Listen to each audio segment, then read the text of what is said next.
Chapter 9:12. Jiang Tianhao's mind was filled with nothing but lust. He could not listen to anything and just repeated his actions mechanically. The two people who were pinned down by him were almost suffocating. Yi Zixu looked at the ceiling with tears in her eyes. She was on the verge of a breakdown. Her hands groped around, trying to find something to drive Jin Mingyao and Jiang Tianhao away. Finally, she found a fruit knife on the bedside table. She said, "Han, take me away." She raised the knife and stabbed it into the back of the man on top of her. 1 stab, 2 stab, 3 stab. Fresh blood dyed her cheeks and eyes red. She laughed madly, and her laughter was terrifying in the midst of the lewd atmosphere. 3 badly mutilated bodies were lying haphazardly on the messy bed. Blood soaked the white sheets, and the air was filled with the thick smell of blood. Yi Zixu pushed Jin Mingyao's body away and got up with lifeless eyes. She was still holding the knife in her hand. She slowly got off the bed and walked step by step out of the room filled with the smell of death. A minute later, the hotel's cleaning staff covered her mouth and screamed in horror. She saw a naked woman covered in blood. She was holding a bloody fruit knife in her hand. Her hair was disheveled as she walked down the corridor. Every step she took, she left a bloody footprint on the corridor carpet. "Ah! Help! Someone's killing me." The staff threw down the cart and ran away in panic. Her terrified screams echoed throughout the hotel. The hotel lobby manager quickly called the police and brought 2 security guards to track Yi Zixu down. Unexpectedly, they finally found her on the rooftop. She was like a walking corpse, without any thoughts or emotions. No matter what others said, she didn't react at all. Her unfocused eyes stared blankly in front of her as she walked step by step towards the guardrail. She was like a puppet being led by a string. She slowly climbed up the high railing. As long as her body leaned forward, she would be crushed to pieces. "Miss, that's too dangerous. Please don't get agitated." The police rushed over and surrounded the hotel building. A few members of the team quickly climbed up to the roof and stood about 7 or 8 meters away from Yi Zixu, trying to persuade her to come down from the railing. Yi Zixu felt goosebumps all over her body. It was also at this moment that her dazed mind suddenly woke up. She shivered. She saw tall buildings and a bottomless abyss. Her nose smelled the thick smell of blood. She suddenly screamed in horror and threw away the dagger in her hand. Her other hand firmly grabbed the railing. She didn't want to die, she couldn't die. The policeman noticed the change in her mood and gently advised her, "You're still young, and you still have a long way to go. No matter what happens, you can always start over. Think about your family, they're all worried about you." Yes, she was still young. She still had a long way to go. She didn't want to ruin her life because of 2 scumbags. Her uncle was going to be a high-ranking official in Ying City. Even if she had to kill those scumbags, he would still save her. The cold wind continued to blow, and she was shivering from the cold. Suddenly, she burst into tears. Her cries were hysterical, and it was so desperate that it made people's expressions change. The police captain hurriedly gave a look, and a policewoman quietly went forward. She hugged her waist and carried her down from the railing. Then, a member of the team brought a blanket and wrapped Yi Zixu's body. Then, a pair of handcuffs were placed on her wrists. The policewoman who saved her held her arm and said, "Miss, you're suspected of murder. Please come with us." In this murder case, one victim was dead and the other was injured. The deceased was Jin Mingyao. His father, Jin Yahue, was the second in command of Ying City. The seriously injured person was Jiang Tianhao. He was the ex-husband of the murderer. The murderer was the second miss of the G group. She also had an uncle who was a high-ranking official in Hansheng. Just based on the identities of these 3 people, this case was very eye-catching. It caused a huge reaction in society. Jin Yahue had a son at an old age. He only had one son, and that was why he spoiled him so much. In the past, he didn't care about his son's private life. He thought that it wasn't a big deal for a man to be dissolute. He didn't expect that his son would die in the hands of a woman one day. If he had known that this day would come, he would have restrained his son. But it was too late for regrets now. Jin Yahweh seemed to have aged more than 10 years overnight. When he faced the media, he only said one sentence: a life for a life. I hope that the murderer will be punished by the law. This sentence showed that he wanted to punish Yi Zissou severely. It also showed that he wanted to go against Lu Jianfeng. One was the second in command of Ying City, while the other was the future leader of Ying City. If the two of them were to fight, who would win and who would lose? Ying City's media received instructions from the higher-ups to hide part of the truth of the murder case. They announced to the public that Jin Mingyao and Yi Zissou were a couple. Unexpectedly, Yi Zissou betrayed Jin Mingyao and had an affair with her ex-husband. Jin Mingyao was flustered and exasperated. He went to the hotel to catch them in the act. Yi Zissou flew into a rage out of humiliation. She picked up a fruit knife and killed Jin Mingyao. She even injured Jiang Tianhao by accident. According to them, Yi Zissou was guilty of intentional murder. What a load of nonsense. When Chen Tingfang saw this false news, she slammed the newspaper on the table. She lifted her head to look at the man sitting opposite her and said angrily, "Cousin, the media is spouting nonsense. Yesterday, I went to the detention center to visit Zissou. She told me that Jin Mingyao and Jiang Tianhao were in cahoots and wanted to rape her. She picked up the fruit knife out of self-defense. Cousin, I beg you, please help Zissou. Otherwise, she will be sentenced to death." As she spoke, tears fell from Chen Tingfang's eyes. She remembered that when she saw her daughter yesterday, her daughter cried and begged for her forgiveness. She said that she knew she was wrong. Her daughter even knelt down and kowtowed to her. Even though many bad things had happened between them in the past, her daughter was still a piece of flesh that fell from her womb. How could she not feel heartache? Chen Tingfang wiped her tears sadly. She was sad about her daughter's situation. Lu Jianfeng sighed. I watched Zissou grow up. How could I bear to see her suffer? But Tingfang, you know that I haven't received my transfer order yet. If something goes wrong, this promotion will be ruined. Forget about saving Zissou, I won't even be able to protect myself. So, I can't openly go against Jin Yahweh. I have to find evidence of Jin Mingyao's rape. Chen Tingfang's heart was anxious and in pain. Suddenly, something flashed through her mind. She shouted, Jiang Tianhao. Yes, as long as Jiang Tianhao wakes up, we can prove that Zissou was over-defensive. There was a big difference between over-defensive death and intentional murder when it came to sentencing. First of all, they had to save Yi Zissou's life. Lu Jianfeng frowned. You're right. Jiang Tianhao is a strong witness. The problem is that Jiang Tianhao is Jin Mingyao's accomplice. He has a grudge against Yi Zissou. He's very likely to stand on Jin Yahweh's side and testify against Zissou for intentional murder. Chen Tingfang said, we can't care about that now. First, we have to save Jiang Tianhao. If he doesn't wake up, we won't have any hope left. Jiang Tianhao had been stabbed 3 times by Yi Zissou. One was in the lung, and the other 2 were in the waist. His lungs had severely shrunk, and he was still unconscious. The police had transferred him to the intensive care unit of the People's Hospital. Outside the ward, there were 2 policemen standing guard, worried that an accident might happen. Lu Jianfeng thought for a moment and said, I know a few people in the police force. I'll contact them first and ask them to check the hotel carefully to see if there are any clues that we missed. Cousin, I'll leave the police to you.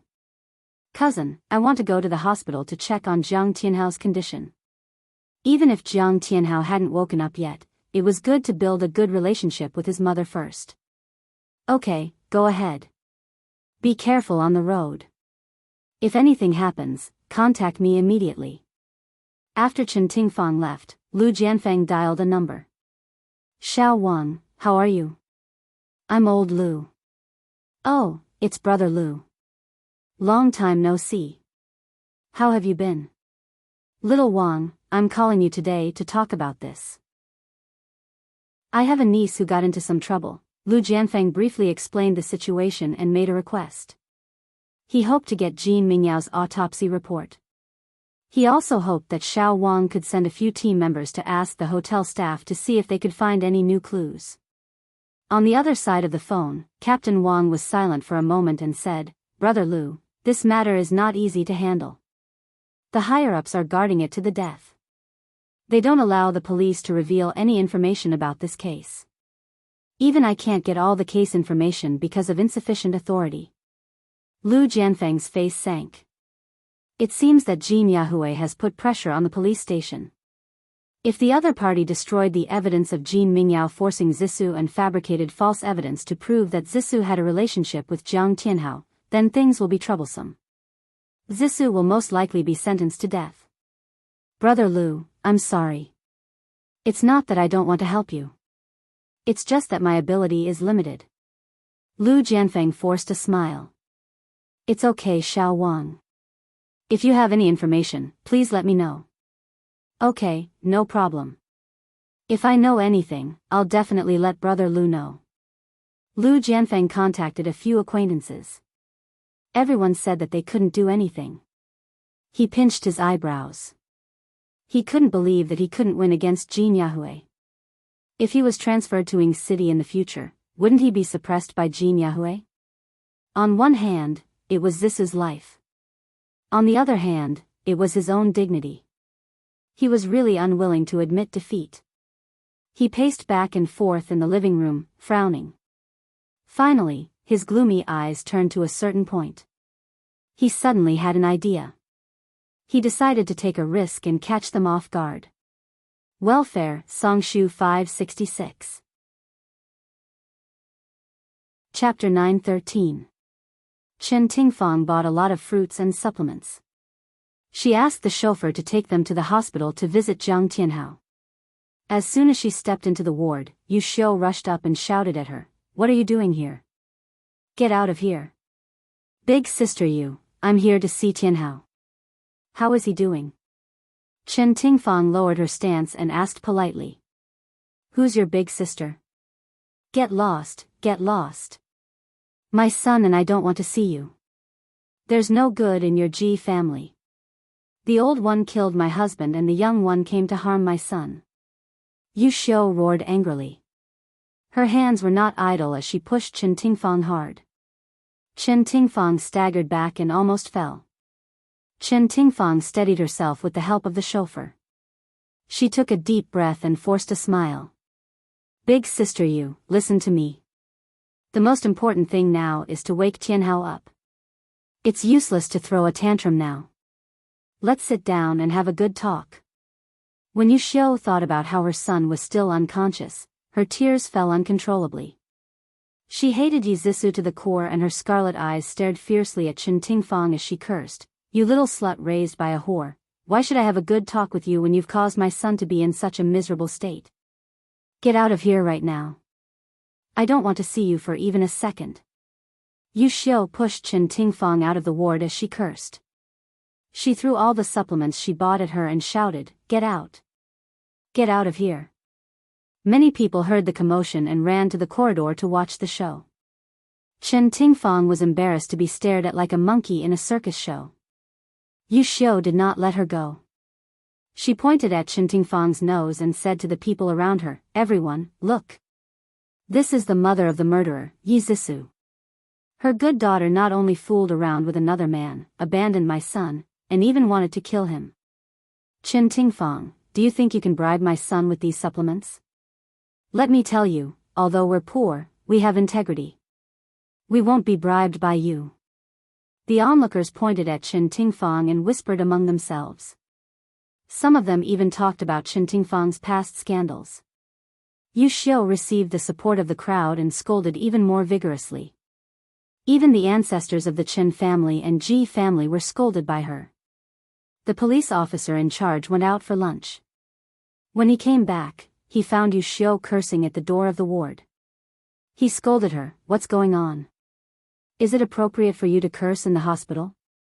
Yu Xiu's face was covered in tears and snot. She grabbed the arm of the police officer and complained, "Officer, you have to help me. My son is now unconscious, and this woman came to find trouble with us." Chen Tingfang saw Yu Xiu's ability to throw a tantrum. She had a headache and quickly explained, "Officer, listen to me. I'm not here to make trouble. I want to visit Jiang Tianhao and express my apologies to Madame Yu Xiu." The police officer waved his hand impatiently and shook off Yu Xiu. He said, "Jiang Tianhao is an important witness in the case. We received instructions from our superiors that no one is allowed to visit him except his mother. Madam Chen, please don't come again. Don't make things difficult for us." Chen Tingfang smiled apologetically. "Okay, I understand. Sorry to trouble you, officer." The surrounding crowd started to whisper again. Chen Tingfang's face was about to burn. She quickly instructed the driver to pick up the gifts scattered on the ground and left dejectedly. Just as Chen Tingfang and Lu Jianfang were thinking of ways to rescue Yi Zixu was being severely interrogated in the detention center. In a pitch-black room, Yi Zixu sat at one end of the table. On the other end, there was an expressionless female interrogator. The interrogator turned the incandescent lamp on the table to Yi Zixu's face. The strong light made her eyes hurt, making it difficult for her to open them. She subconsciously reached out to cover her eyes. The interrogator berated sternly, "Yi Zixu, did you kill Jin Mingyao?" Her voice was like a sharp sword dipped in poison. Yi Zixu's body trembled. She nervously clenched her fingers and said softly, "Yes, but he was the one who raped me. I was only stabbing him out of self-defense." The interrogator slammed her palm on the table and said sternly, "What evidence do you have to prove that he raped you?" "According to the forensic analysis, the semen in your body belongs to Jiang Tianhao, and Jin Mingyao didn't have sexual relations with you before he died." Yi Zixu said emotionally, "No, that's impossible. There's a problem with the forensic analysis. Jiang Tianhao didn't touch me at all. The person Jiang Tianhao raped was Jin Mingyao, and the person Jin Mingyao hurt was me."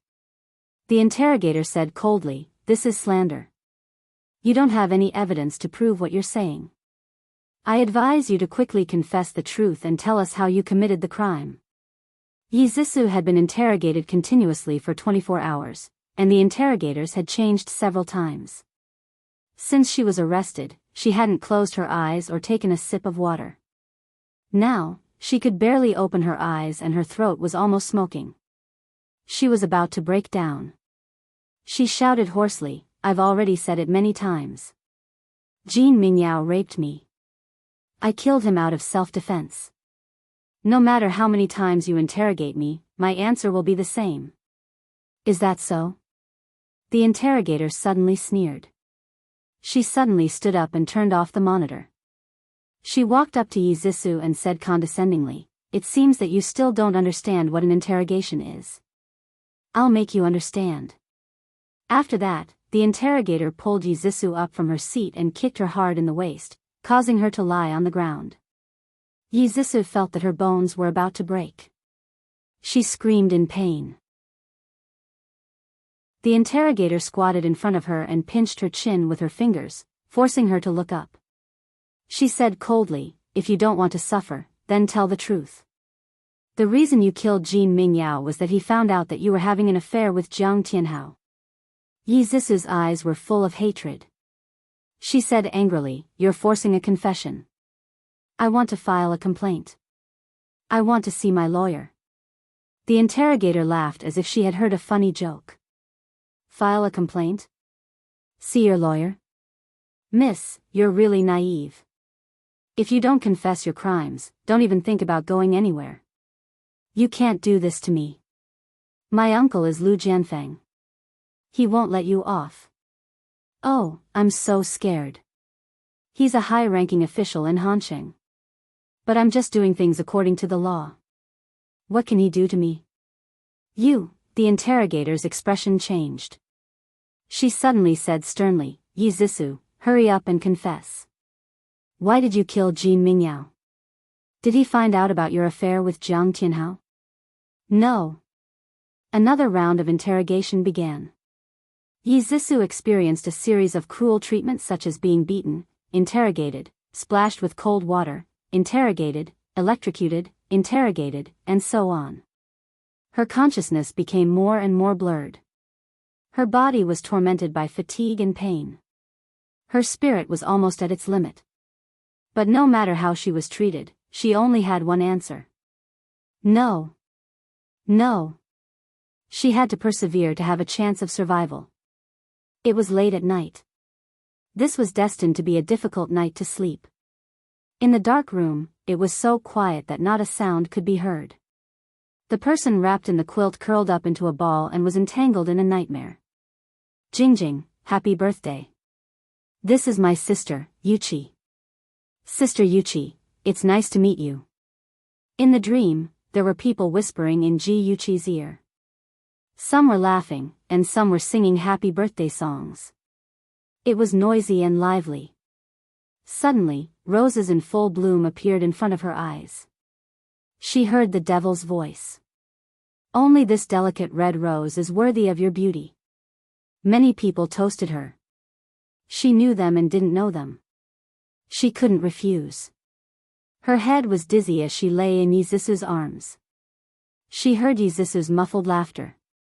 Ha ha ha, we're all drunk. Who's going to send us home?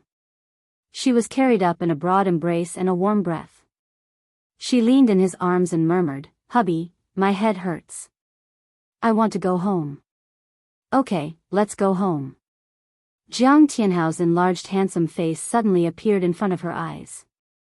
She hugged him in relief, but in the next second, that face suddenly turned into Jean Mingyao's. Jean Mingyao pressed her under his body, a wretched smile on his face. "Beauty, I've liked you for a long time. Just give in to me." She struggled in fear. He grabbed her hand with one hand and tore at her clothes with the other. She cried in fear, kicking and biting, refusing to let him near her. He slapped her so hard that she almost fainted. She gasped weakly, and he took the opportunity to tear off the last of her clothes. She gritted her teeth and used all her strength to kick him away. She threw herself onto the floor in a panic, trying to escape from his evil clutches. She ran for her life, but when she ran into the living room, he hugged her waist from behind and dragged her onto the carpet. He used all his strength to pry her legs apart. She fumbled around unwillingly and finally found a fruit knife on the coffee table. She raised the knife and ruthlessly stabbed it into his chest. Fresh blood spurted out from the wound like warm rain, staining her entire body. She covered her face in fear and cried out loud. She had killed someone. She hid in a corner in fear, trembling. She didn't know what to do. She didn't dare to call Jiang Tianhao because she didn't want to cause trouble for him. She didn't know how long she had been crying. Just when she was so afraid and desperate that she didn't know what to do, her phone rang. She hugged the phone and wailed. Shenja's anxious voice came from the phone. "Yuchi, what happened? Where are you?" I killed someone. Shenja. I'm so scared. I don't know what to do. I didn't do it on purpose, in the hotel room." Shenja hugged her, who was covered in blood, and held her face in his hands. Attention, Xinwu 799. Chapter 9:14. His dull eyes gazed at her face as he said gently, "Chi-Chi, don't be afraid. I'm here." In the prison visitation room. Shenja's hands were cuffed. He had a gentle smile on his face as he said, "Chi-Chi, don't be afraid. I was the one who killed her. Don't feel guilty. Don't feel burdened. Live happily, my Chi-Chi." Through the glass window, he said, "Chi-Chi, if you don't love Jiang Tianhao anymore, can you love me?" She bawled and turned herself in at the police station. No one believed her because Shenja had already created perfect evidence to prove that he was the real murderer. He was sentenced to 10 years in prison for manslaughter. The CEO of the Shen Group was reduced to a prisoner because of her. And she was still living in the beautiful dream that Jiang Tianhao had woven for her. When she woke up from the dream, Ji Yuqi's face was already covered in tears.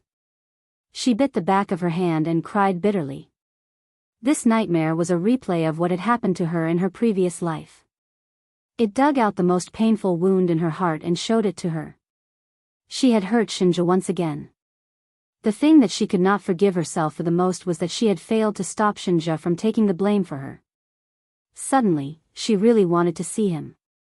She did not care about anything else and ran downstairs as fast as she could. In the middle of the night, she drove to his villa. When Shinja was awakened by the knocking on the door, he could not believe his eyes. Was this extremely pathetic little woman in front of him his Chi-Chi? Her curly hair was messy and draped over her shoulders. Her face was covered in tears and she was wearing thin pajamas. She had a furry slipper on her right foot and the other foot was bare. When she saw him, her eyes immediately filled with tears. Big drops of tears fell down her face as she suddenly threw herself into his arms. He quickly hugged her tightly, lifted her up from the ground, and put her on the bed. He crawled under the blanket and held her in his arms. His hands rubbed against her arms to warm her up. When her body slowly warmed up and stopped trembling, he kissed her eyes and said gently, "Chi-Chi, what happened?" Before seeing him, she had a lot of things she wanted to say to him, but when she was in his arms, she didn't know where to start. Hearing his strong heartbeat and smelling his familiar scent, her nose turned sour and her tears fell uncontrollably. She wrapped her hands around his neck and kissed his lips. Bitter tears spread between their lips and tongues. He lovingly kissed away the tears on her face and whispered, "Chi-Chi, no matter what happens, I will always be by your side, so don't be afraid." Her eyes were filled with tears, and her heart was filled with warmth. After a long time, she leaned into his embrace and said softly, "Aja, do you believe in reincarnation?" Shinja rubbed his chin against her hair and said gently, "If reincarnation really exists, I will definitely follow you forever. No matter where you go, I will find you." Ji-Yuchi looked up and stared into his eyes seriously. "Then I will definitely wait for you. I will wait for you to find me." She was willing to believe that her previous life was just a reincarnation. When she died, that reincarnation would disappear. That way, Shinja wouldn't have to wait so hopelessly. He smiled and scratched her nose. "Okay, let's agree. Before I come, you are not allowed to love anyone else." "Okay." Never again. Never again would she fall in love with another man before waiting for him. If he didn't appear, she would go and find him. She would never leave him for eternity. That night, she slept soundly in his arms. She did not have any nightmares, and they slept all the way until dawn. "Good morning, baby." When she opened her eyes, she saw Shinja's smiling eyes. He gave her a passionate morning kiss. She pushed him away shyly. "Don't. I haven't washed up yet. Don't be afraid. Let's kiss first." He kissed her lips and murmured. After the tender moment, he helped her get a change of clothes. He patted her head and smiled gently. "Baby, quickly come downstairs after you're done washing up. I'll let you see my handiwork."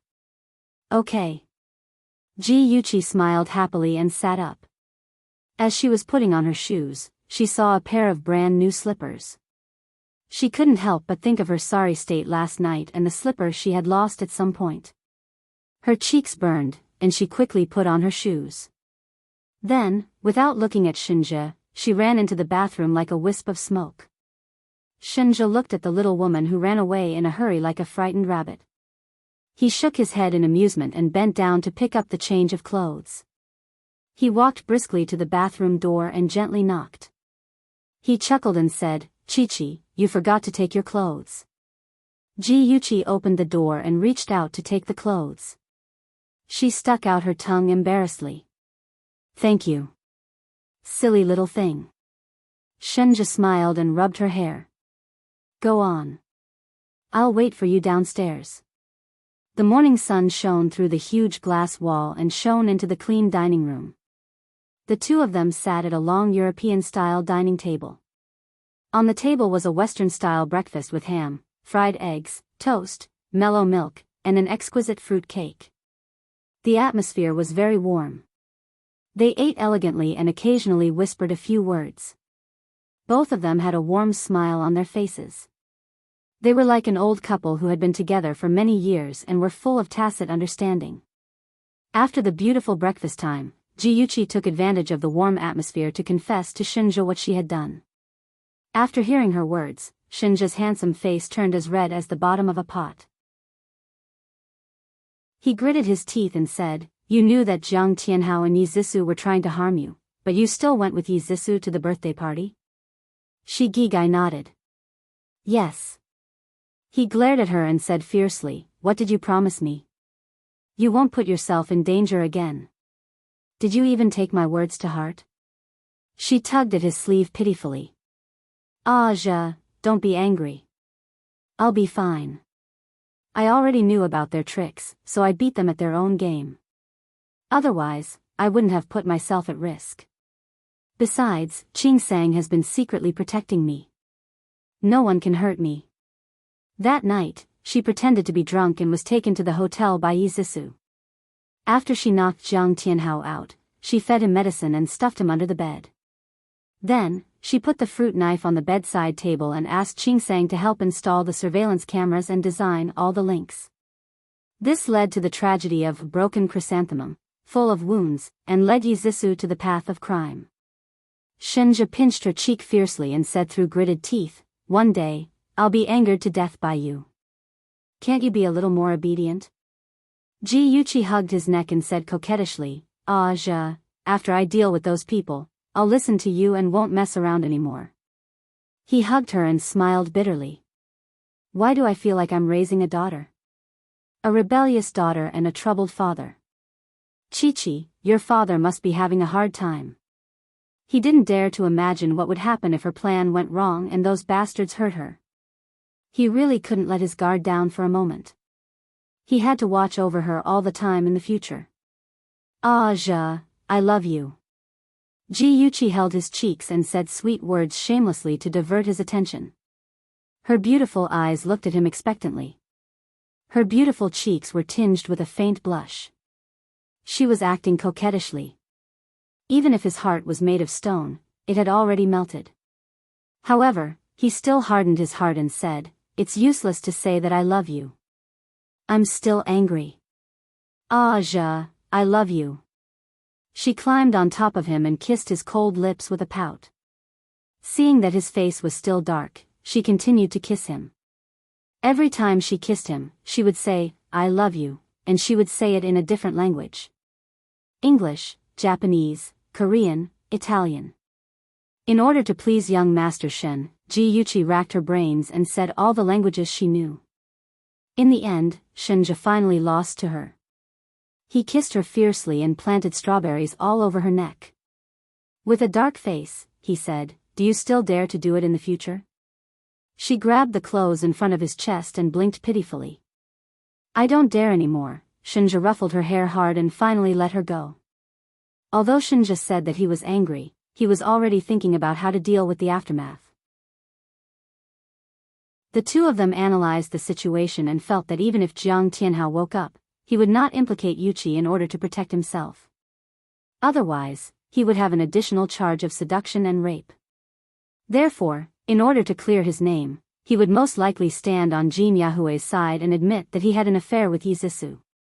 He would also testify that Yizisu had deliberately killed Jin Mingyao. Yizisu had Lu Jianfeng's support. In the end, a simple murder case would turn into a power struggle between Lu Jianfeng and Jin Yahue. What they needed to do now was to intensify the conflict between Lu Jianfeng and Jin Yahue. They needed to make them fight and both sides suffer. Ji-yuchi took out a USB flash drive from her handbag and handed it to Shinja. "This is the surveillance video of Yizisu killing Jin Mingyao. Ahem, the content is heavy, please be careful." Shinja glanced at her and inserted the USB flash drive into the computer expressionlessly. Not long after, the room was filled with moans. After a while, Jiang Tianhao suddenly got up from under the bed and threw himself on Jin Mingyao's body to do some thrusting. Shinja turned to look at Ji-yuchi. Ji-yuchi quickly covered her eyes with both hands to show that she did not see anything. He turned his head again and watched the video expressionlessly. He completely regarded it as a violent and erotic horror movie. After watching it, he said in a calm voice, "Don't do this kind of thing in the future. Be careful not to get a needle eye." Ji Yuchi quickly raised her hand. I pressed the fast-forward button. I didn't see anything clearly. It's true. Shenja nodded noncommittally. With this evidence, we can at least save Yizisu's life. Whether it's Lu Jianfeng or Jin Yahue, if they know of its existence, they will get it at all costs. Ji Yuchi touched her chin with her right hand and smiled maliciously. Then let them fight. It's best if they fight until they bleed. Attention, Hongcha 866. Chapter 9:15. Just as the police were extorting a confession from Yizisu, the situation suddenly took a turn. Someone anonymously called the TV station and said that he lived in the building opposite the hotel and saw the incident with his binoculars. Yizisu was actually knocked out by Jiang Tianhao and then raped by Jin Mingyao. After that, Jiang Tianhao raped Jin Mingyao. This statement was simply too shocking. Even if the TV station was ordered by the higher-ups to not broadcast any news that went against Jin Mingyao's reputation, there were still a few bold people who spread this shocking news on the internet. The power of the netizens was very strong. In just one night, this news was pushed to the headlines. Many netizens stood up to support Yizisu and believed that she was indeed raped and killed because of excessive self-defense.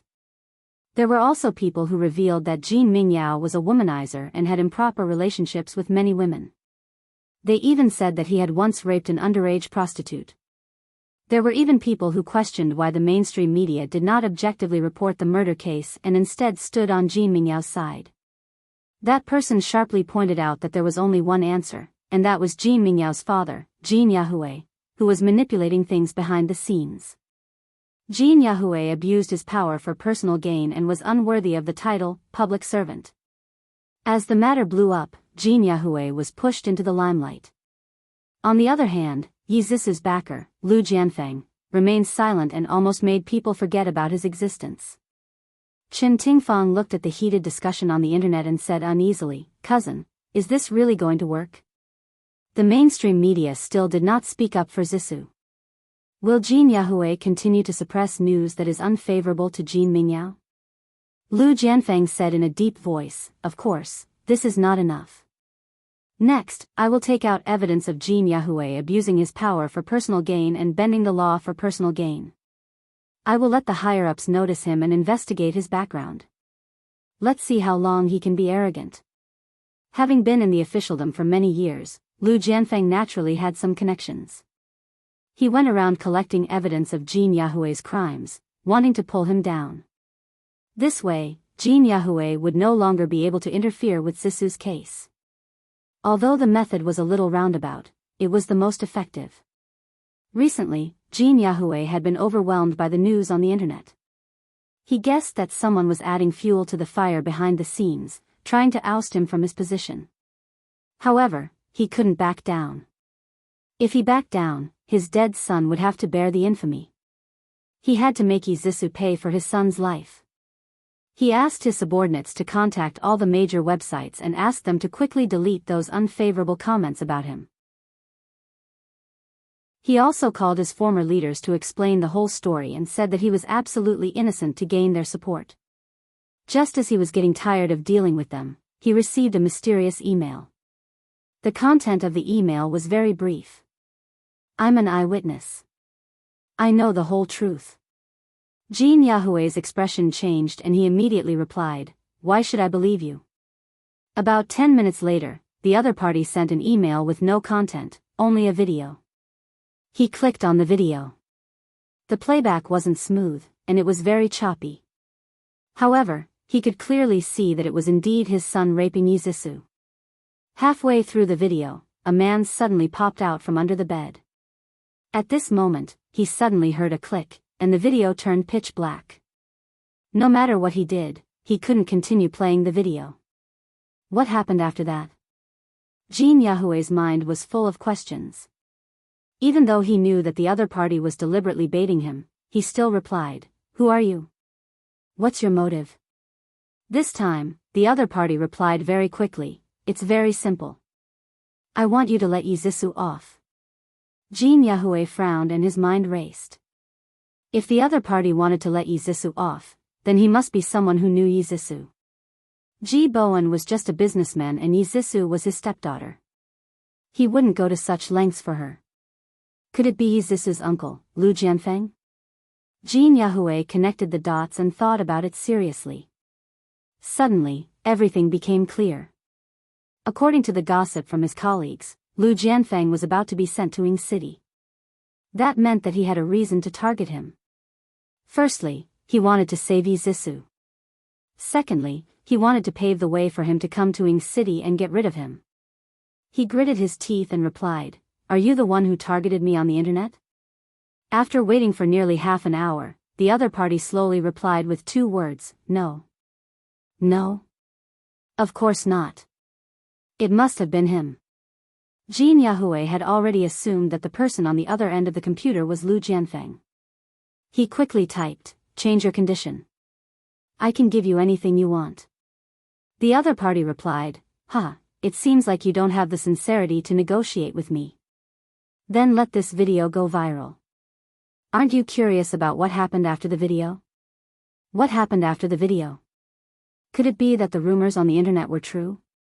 That Jiang Tianhao had raped his son? That was simply unbelievable.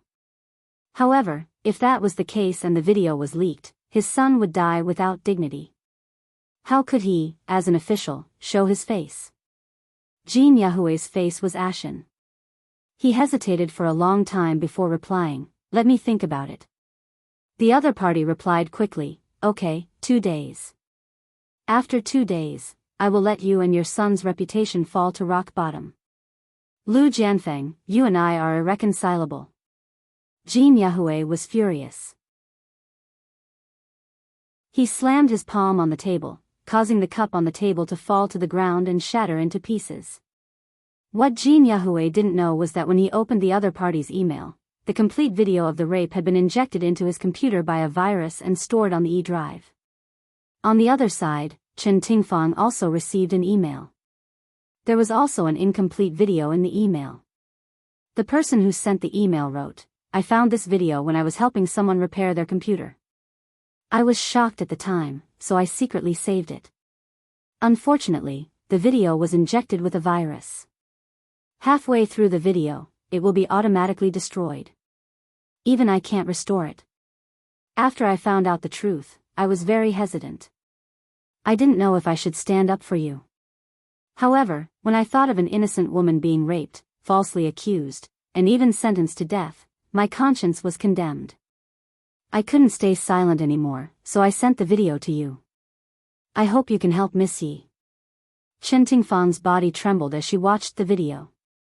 She watched her daughter being humiliated with her own eyes, but she couldn't do anything to save her. Her heart ached like it was being stabbed by a knife. Her fingers trembled as she replied to the email, "I am very grateful that you sent this evidence to me. May I ask, who did you see it when you were helping repair their computer?" She waited until the evening before the person replied, "That person is too powerful. I don't dare to be his enemy. I'm just an ordinary citizen. This is all I can do.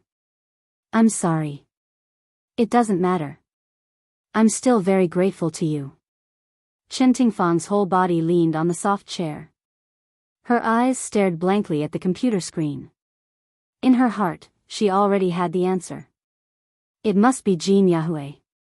After Lu Jianfeng learned about this matter, he said decisively. Chen Tingfang looked tired. "I guessed it was him. If the evidence is in his hands, then it will be troublesome.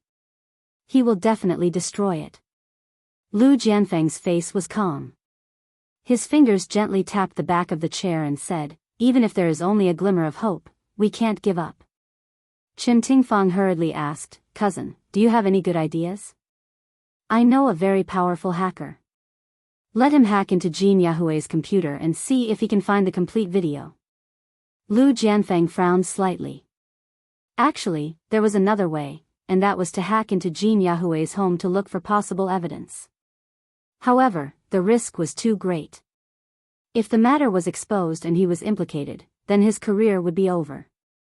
Just as Lu Jianfeng was thinking of a way to deal with Jin Yahui, news came from the hospital that Jiang Tianhao had regained consciousness.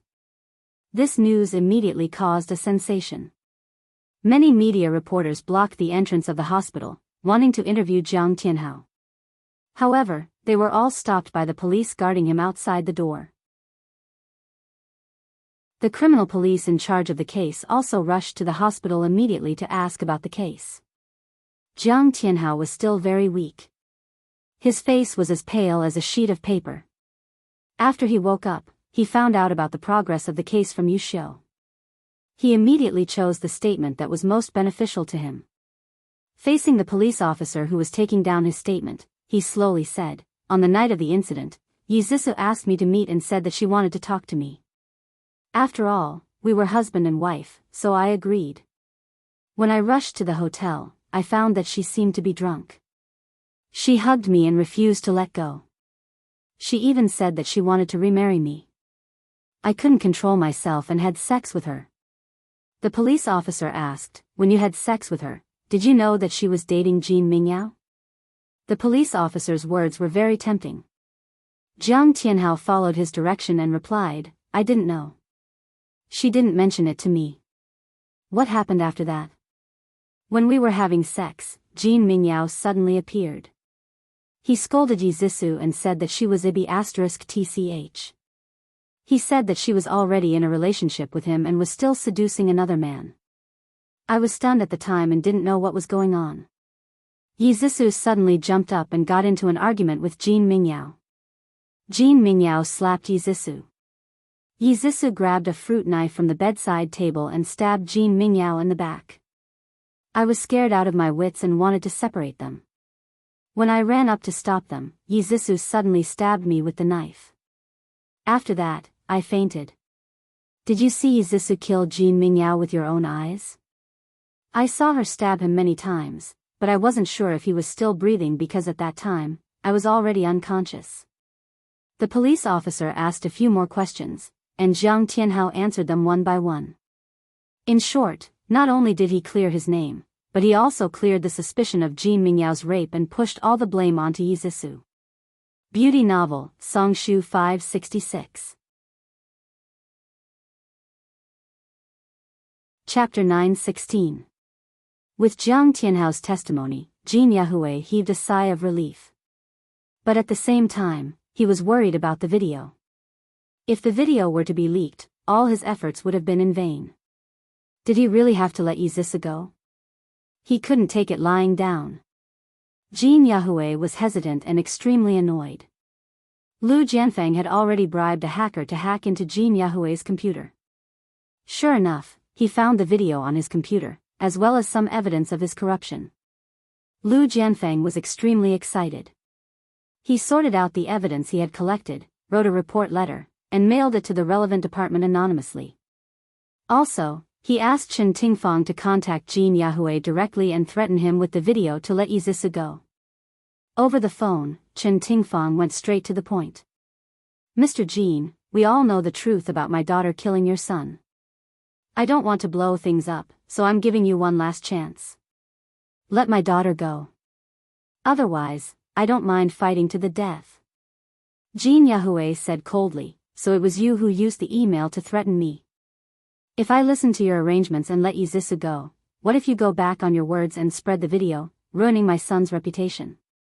Chen Tingfang didn't understand what he meant by his first sentence, but when she heard what he said next, she couldn't help but sneer. "Mr. Jin, are you joking?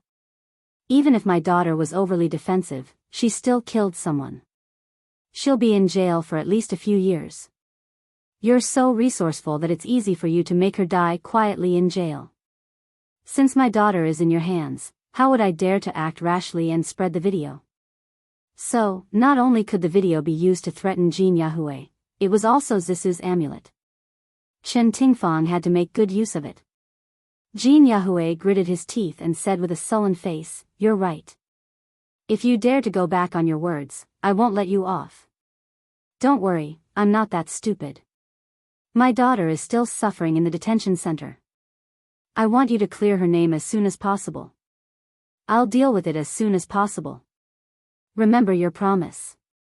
In the end, Jin Yahweh compromised. However, he was a petty person, so he had already thought of a way to take revenge on Lu Jianfeng.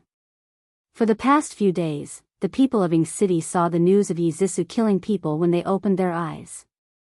When they closed their eyes, they still heard the same news. However, the content had changed drastically. Jiang Tianhao finally admitted that in order to bribe Jin Mingyao, he had deliberately sent Yi Zissou to Jin Mingyao's room. Furthermore, he had personally witnessed Jin Mingyao sexually assaulting Yi Zissou. Afterwards, Yi Zissou had fought back and over-defended herself, killing Jin Mingyao and injuring him. Yu Xiu couldn't even raise her head. She didn't even dare to step out of her house. Yi Zissou was finally released from the little black room. The dark interrogation and 7 days of torture had caused her body to become thin and haggard. She was like a withered rose, completely devoid of life. When Chen Tingfang saw Yi Zissou in the reception room, she almost couldn't recognize her. She was sitting in front of the thick glass in a daze like a puppet.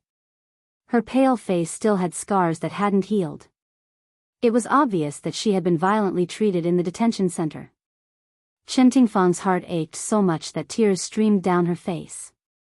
After calling her name a few times, she finally looked up at Chen Tingfang and called out in a daze, "Mom?" Chen Tingfang's tears fell even more fiercely. She reached out her hand and pressed it against the glass. She forced out an ugly smile to comfort her. "Zissou, don't be afraid. You'll be fine.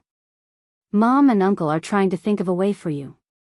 Yi Zissou saw a familiar yet unfamiliar face through the glass. That face was covered in tears and she was crying so sadly. When she was being tortured in the little black room, every time she couldn't hold on, she would think of her mother. She would think of her mother's promise that she would get her out. She would then muster up her courage again. Yi Zissou didn't dare to recall those dark days.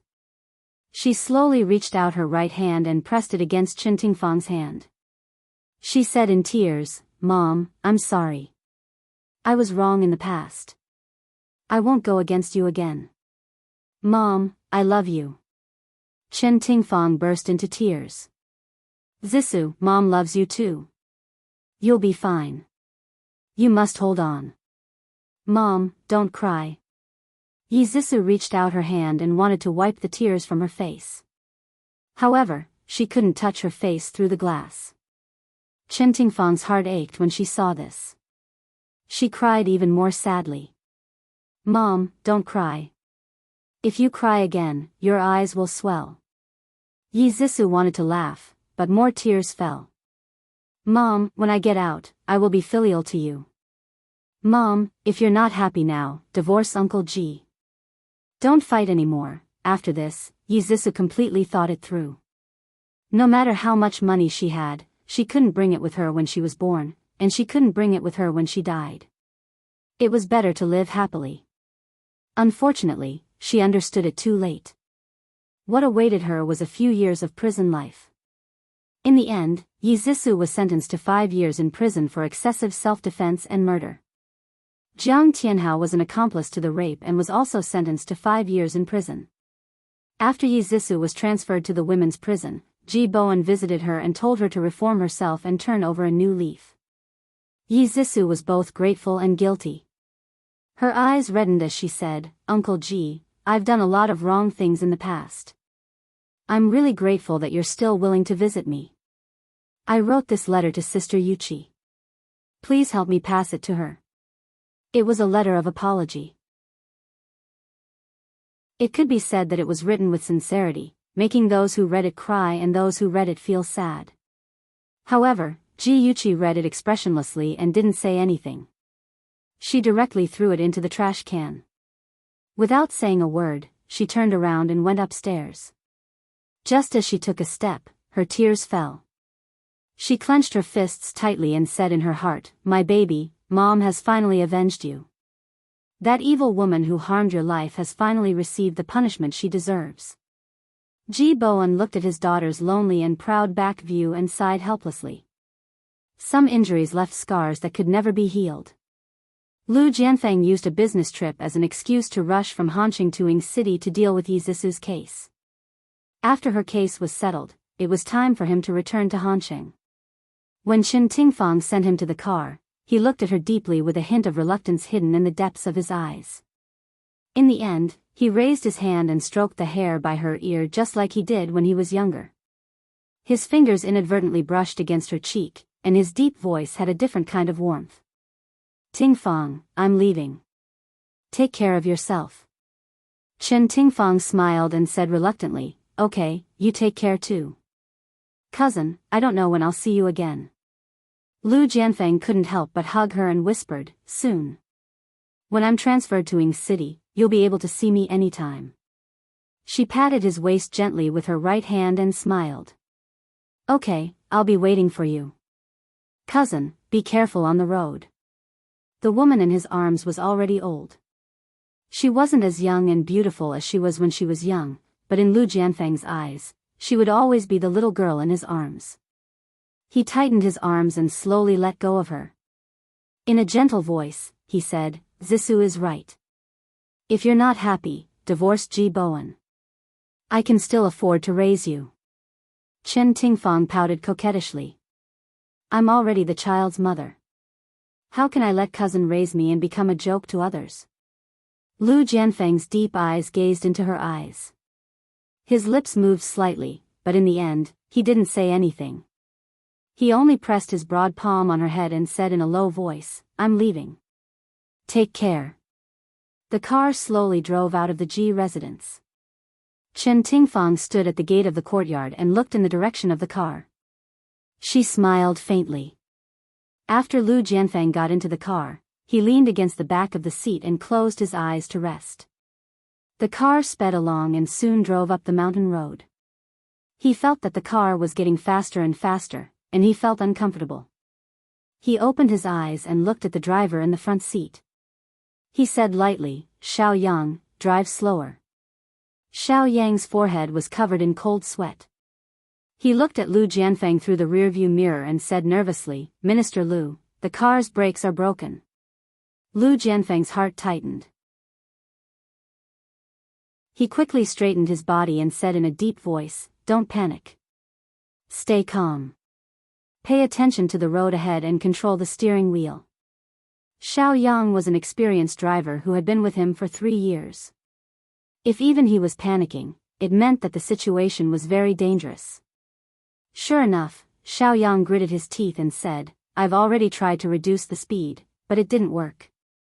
If it really doesn't work, we can only rely on friction to reduce the speed of the car. Minister, sit tight. Lu Jianfeng nodded. Okay, don't be nervous. You can do it. Just as he finished speaking, a truck came out of the fork in the road and rushed towards their car. Xiao Yang watched as it drove into their lane. Xiao Yang nervously honked the horn. The truck continued to drive as it got closer and closer. Xiao Yang made a prompt decision and turned the steering wheel to the side of the road. Who knew that the truck would also turn into the lane? Seeing that the two cars were about to collide, Xiao Yang turned the steering wheel again. The car was like a divine dragon swaying its tail. With a violent inertia, it slammed into the side of the road. There was no control of the brakes. After hitting the green belt, it crashed into the fence behind it. The loud sound of the collision echoed in the empty valley.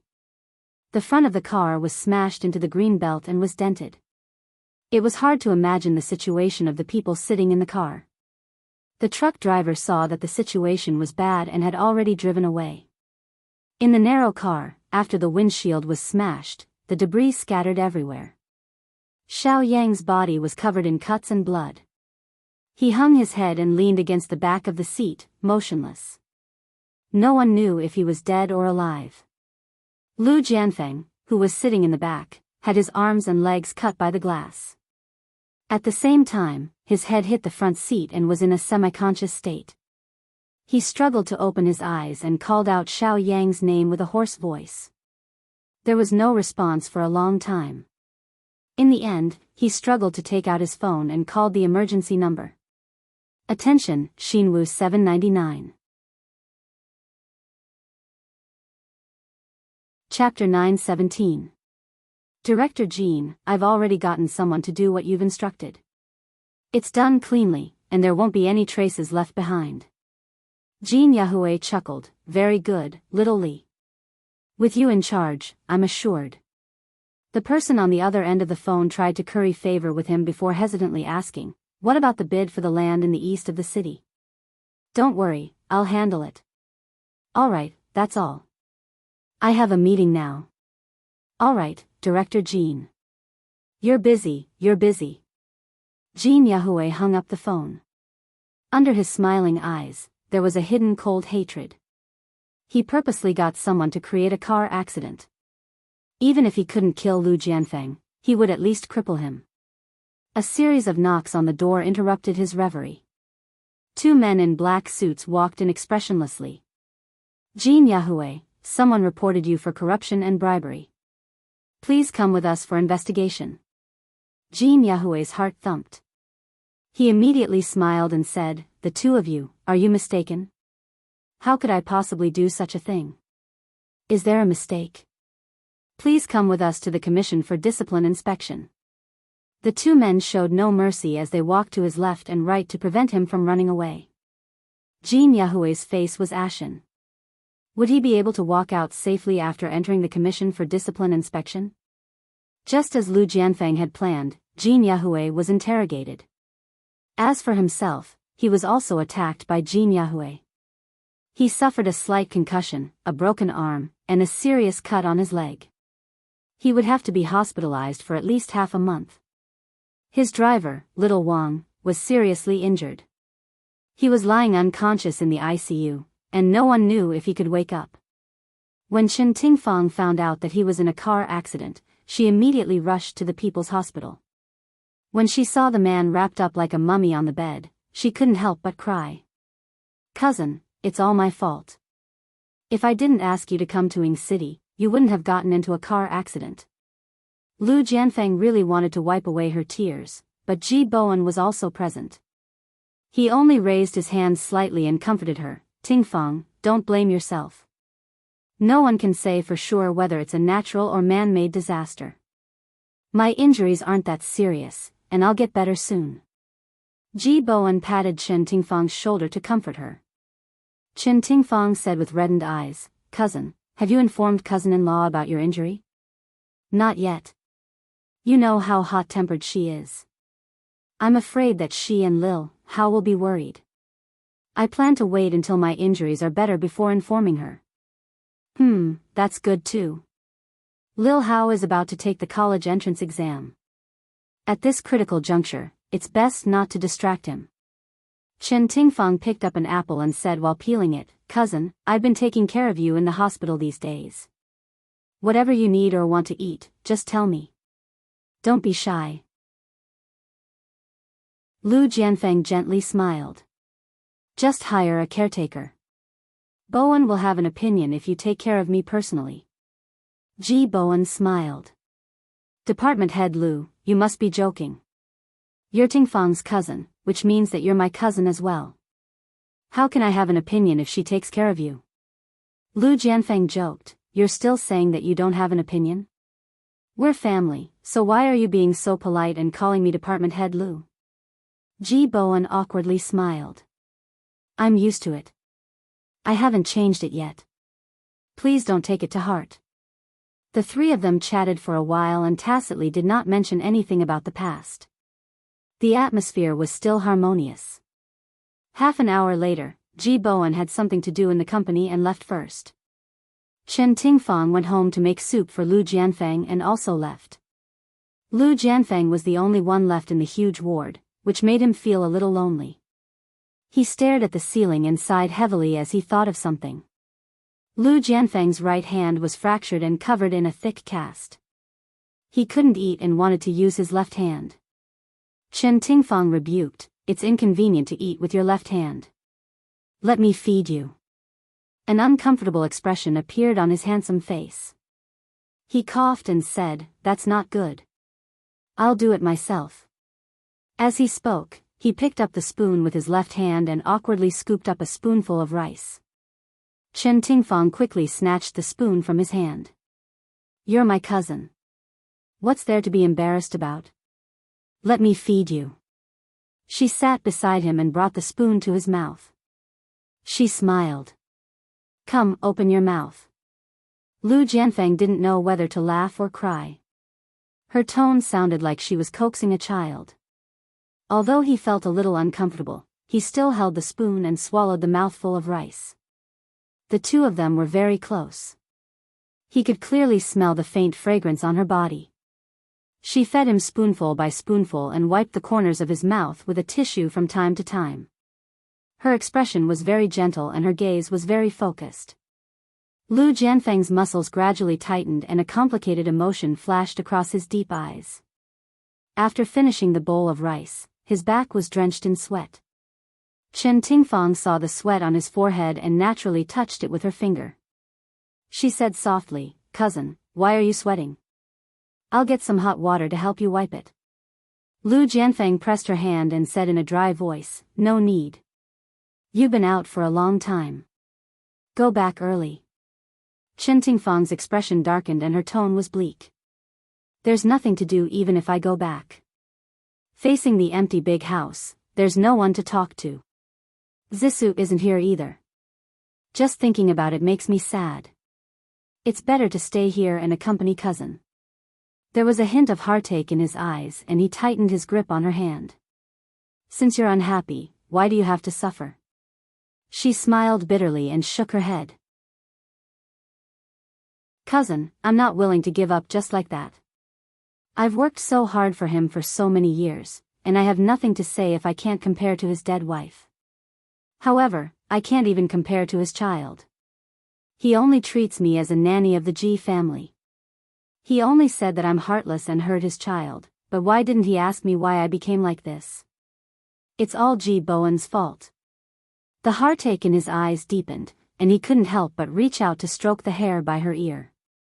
Just like when they were young, whenever she was wronged, he would silently sit by her side. He didn't say any comforting words, but just quietly accompanied her. Her eyes were sore and she almost cried. She quickly stood up and turned her back. "I'll get a basin of hot water." When she returned with hot water, there was already a faint smile on her face. She wet the towel in the hot water, wrung it dry, and carefully wiped his cheeks. Her extremely gentle action was like a feather, causing ripples in the deep lake of his heart. During this period, Chen Tingfang would personally cook every day, make soup, cook, and send it to the hospital personally to take care of Lu Jianfeng. With Lu Jianfeng's comfort, her mood was much better. Occasionally, she would make soup in the kitchen and hum a little song that she liked when she was young. Today, she was carrying a box of food and was about to go out when an angry voice came from outside. "Let go of me. Let go of me. I want to see that bitch Chen Tingfang." Chen Tingfang's eyes narrowed and she snorted. It was Yu Xiu. She clearly remembered how Yu Xiu humiliated her in the hospital. She didn't settle the score with her, but she actually came knocking on her door. She really deserved it. Chen Tingfang put the box of food on the table and quickly walked to the door. Her face darkened and her sharp gaze swept across the three people in front of her. Two security guards grabbed Yu Xiu's arms on both sides. They hadn't seen her for more than 10 days, and half of her hair had turned white. She was like a shrew, throwing a tantrum and kicking the two security guards. When she saw Chen Tingfang, she stopped kicking and roared angrily, "Chen Tingfang, return my son to me." Chen Tingfang ignored her and shouted at the security guards, "How are you doing your job? How dare you let outsiders into the villa?" The two security guards apologized profusely, "We're sorry, Mrs. G. This woman broke in when we weren't paying attention. We'll take her away immediately." Yu Xiu struggled and screamed, "Chen Tingfang, you bitch. You'll die a horrible death. My son is innocent. Hurry up and let him go," she cursed loudly. Chen Tingfang's face became uglier and uglier. She suddenly shouted, "You too, let her go first." The security guards were in a dilemma. Mrs. G, this woman is crazy. What if she does something? It's okay. Let her go first. I want to talk to her. The security guards let go of Yu Xiu, but they didn't dare to be careless. They stood closest to Yu Xiu. If she dared to do anything to hurt Chen Tingfang, they would immediately subdue her. Chen Tingfang stared coldly at Yu Xiu and sneered, Yu Xiu, you didn't expect this, right? Every dog has its day. Today, you're in my hands. After the argument just now, Yu Xiu was in a mess. Her hair was messy and her clothes were untidy. After she regained her freedom, she didn't do anything extreme like the security guards had expected. Instead, she glared at Chen Tingfang and said through gritted teeth, there's no good person in the Ji family. Ji Bowen killed my husband, and your daughter wants to kill my son. Even if I die and turn into a ghost, I won't let you off. Chen Tingfang didn't take her threats seriously at all. She sneered, you said my husband killed your husband. Are you delusional? You're the one who's delusional. If Ji Bowen didn't kill my husband and steal the company, the Ji group would be our family now. What's there to be proud of? Your identity as a rich wife was stolen. Yu Xiu thought about her husband's tragic death and her son's imprisonment. Then, she thought about how she was alone and living a difficult life. She felt more and more desperate and broke down. There was only one thought in her mind, and that was that her tragedy was caused by Ji Bowen. She wanted to kill Ji Bowen and everyone in the Ji family. There was a voice in her head that kept saying, kill them, kill them. She suddenly pushed away the security guards in front of her and rushed to the Ji family's living room. Chen Tingfang and the other two were caught off guard and were a step behind. When they ran to the living room, Yu Xiu had already run into the kitchen. They didn't know what she wanted to do, so they quickly chased after her. When they reached the kitchen door, they saw Yu Xiu holding cooking oil in one hand and a lighter in the other. She poured the cooking oil on the ground and shouted, don't come over. If you dare come over, I'll set it on fire immediately. Don't set it on fire. Calm down. We'll leave immediately. One of the security guards reacted quickly. He gave his companion a look, indicating that he should hurry out and call the police. He pulled Chen Tingfang's arm and slowly left the kitchen. The security guard quietly hid behind Chen Tingfang and his colleagues. He planned to retreat further away and call the police. Unexpectedly, Yu Xiu's eyes were very sharp. She noticed his small movements and screamed, don't move. The three of you, don't move. If anyone dares to move, I'll set this place on fire immediately. As she spoke, she pressed the lighter with a click, and a flame sprang up. The red tongue of flame could engulf this place at any time. Beauty novel, Xinwu 799. Chapter 9:18. Chen Tingfang reached out and comforted her nervously, don't move, don't move. We won't move. Ms. Yu, please calm down. Put down the lighter. If there's anything, let's sit down and talk. Yu Xiu hugged the cooking oil and approached them step by step, forcing them to retreat from the kitchen. The four of them slowly moved to the living room. Yu Xiu poured the cooking oil as she walked. The cooking oil flowed all over the floor. Moreover, it was a wooden floor. If it was lit, it would be difficult to control the fire. Chen Tingfang and the other two's hearts were in their throats. Their minds raced as they tried to think of a way to snatch the lighter from Yu Xiu's hands. Don't move. All of you, don't move. Yu Xiu glanced around threateningly. Other than them, there were also a few servants in the living room who were scared silly. The cowardly ones' legs were trembling as they prayed in their hearts, Bodhisattva, please protect me. The more courageous and quick-witted ones had already escaped from the villa and anxiously called the police. After calling the police, they didn't know what to do and hid far away. Yu Xiu's gaze fell on Chen Tingfang. She said sternly, Chen Tingfang, hurry and call Ji Bowen back. No, not just Ji Bowen, but also Ji Yuqi and Ji Yunhan. I want all of you to be buried with my husband. Chen Tingfang was frightened by the lighter in her hand. She quickly said, "Okay, I'll call them right away." "Calm down." Under Yu Xiu's threatening gaze, she didn't dare to take the phone from the coffee table. A servant carefully handed the phone to her. After answering the call, Chen Tingfang forced herself to be calm. Bowen, something happened at home. Come back immediately."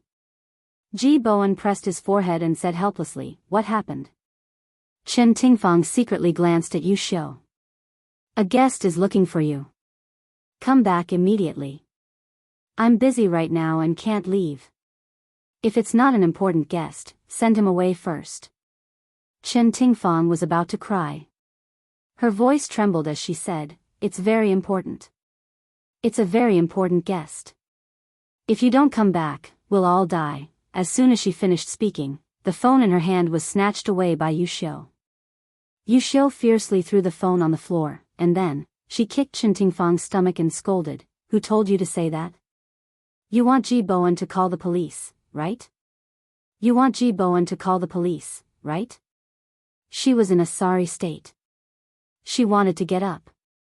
Yu Xiu, her assessed st. Her t's, she t's, st's, teat.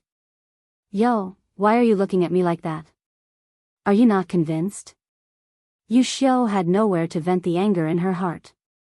She just found a way to vent her anger. She raised her foot again and kicked Chen Tingfang. The woman's painful screams instantly resounded in the living room. The others present were worried that they would agitate Yu Xiu, so no one dared to say anything.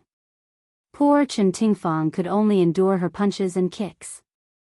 As for Ji Bowen, he heard the sound of things being smashed coming from the phone and a woman's angry scolding. He had a bad premonition. He didn't care about the company's affairs and ordered the driver to drive home as fast as possible. Ji Yuqi didn't have classes in the afternoon, so she went home early. Just as she was about to enter the villa, she received a call from Xiao Rou. Xiao Rou sounded very anxious.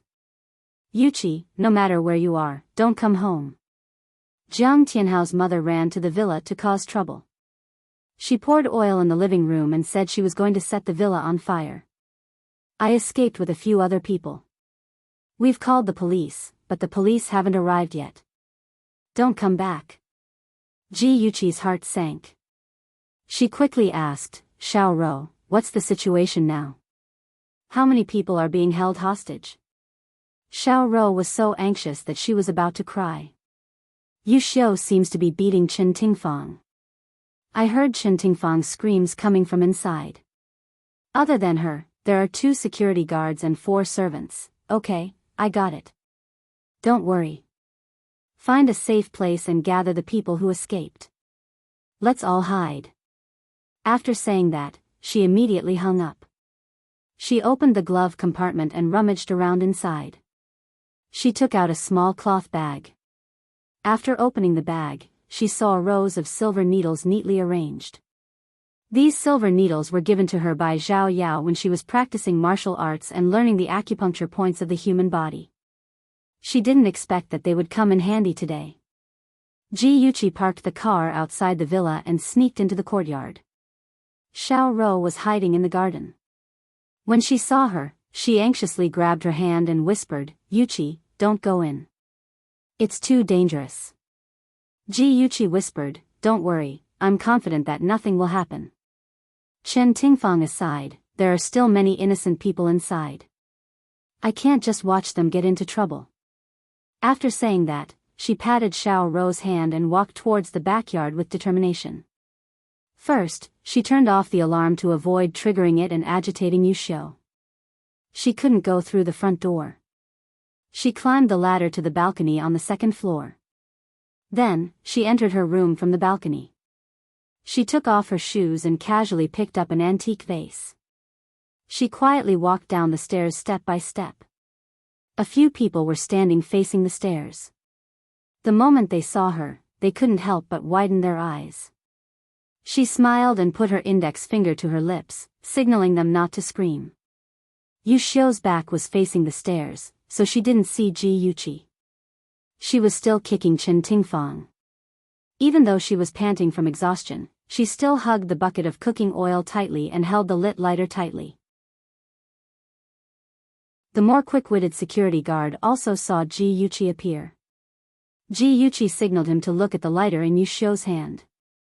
He blinked in understanding and suddenly said, "Ms. Ji Yuchi, the lighter in your hand seems to be running out of oil."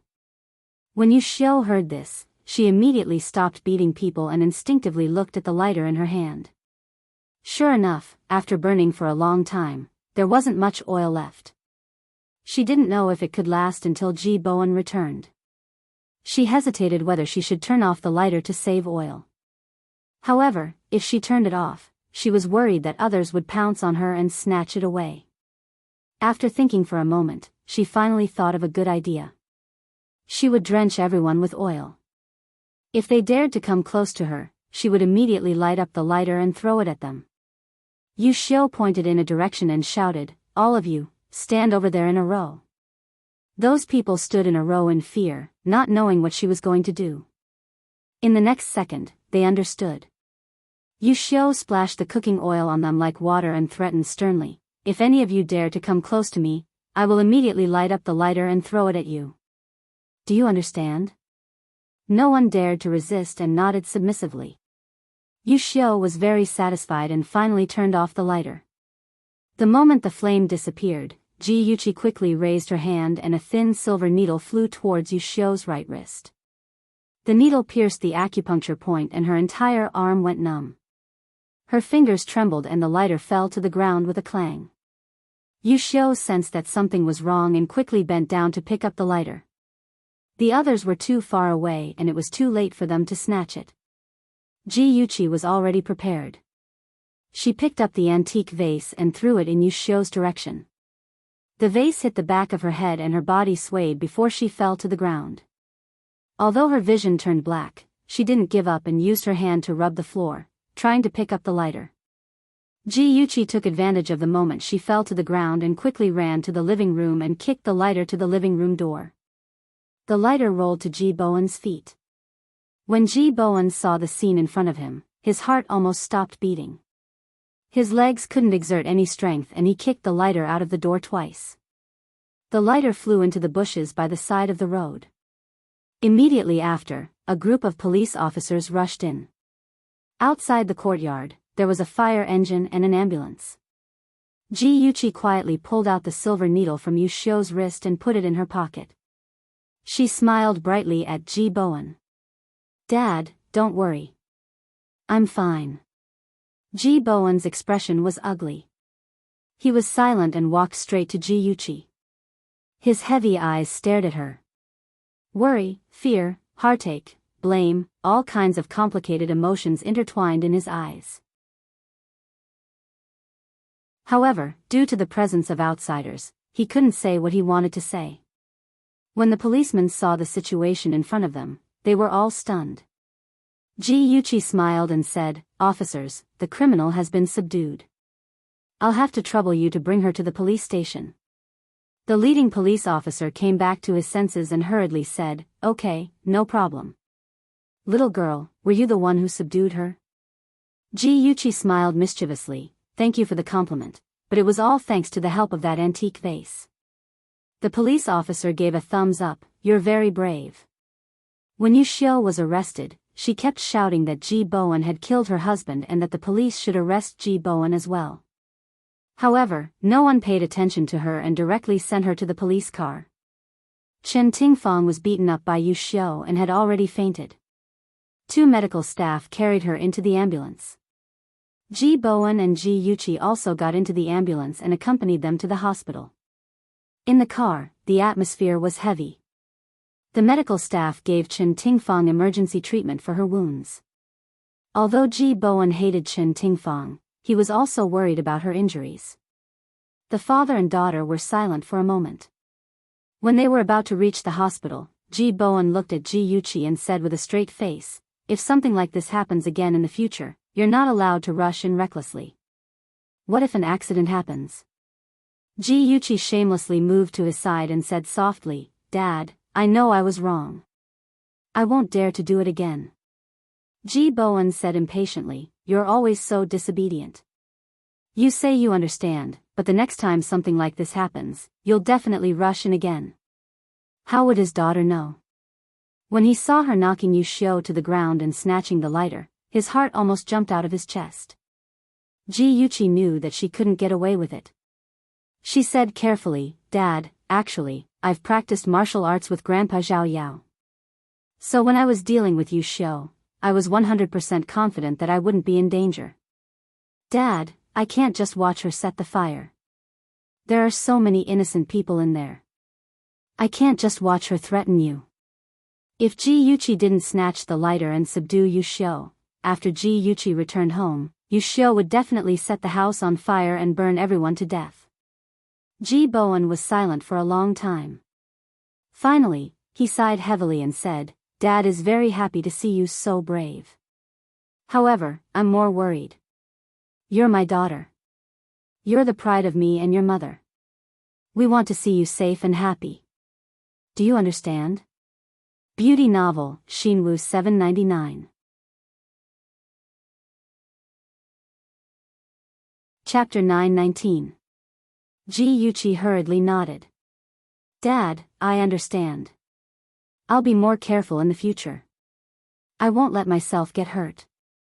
Ji-Bowen's expression softened a little. He rubbed her hair and said gently, "When did you learn martial arts? You didn't even know about it?" Ji-Yuchi playfully stuck out her tongue. "It was last year. Actually, Ahan also learned martial arts. We just wanted to strengthen our bodies and have more ability to protect ourselves." "Dad, you won't be angry, right?" Ji-Bowen harumphed.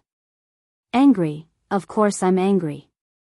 I'm angry that you two actually did things behind my back. My children have really grown up. They're so scheming. You hide everything from your father." Ji-Yuchi hurriedly hugged his arm and shook it to please him. "Dad, we were wrong.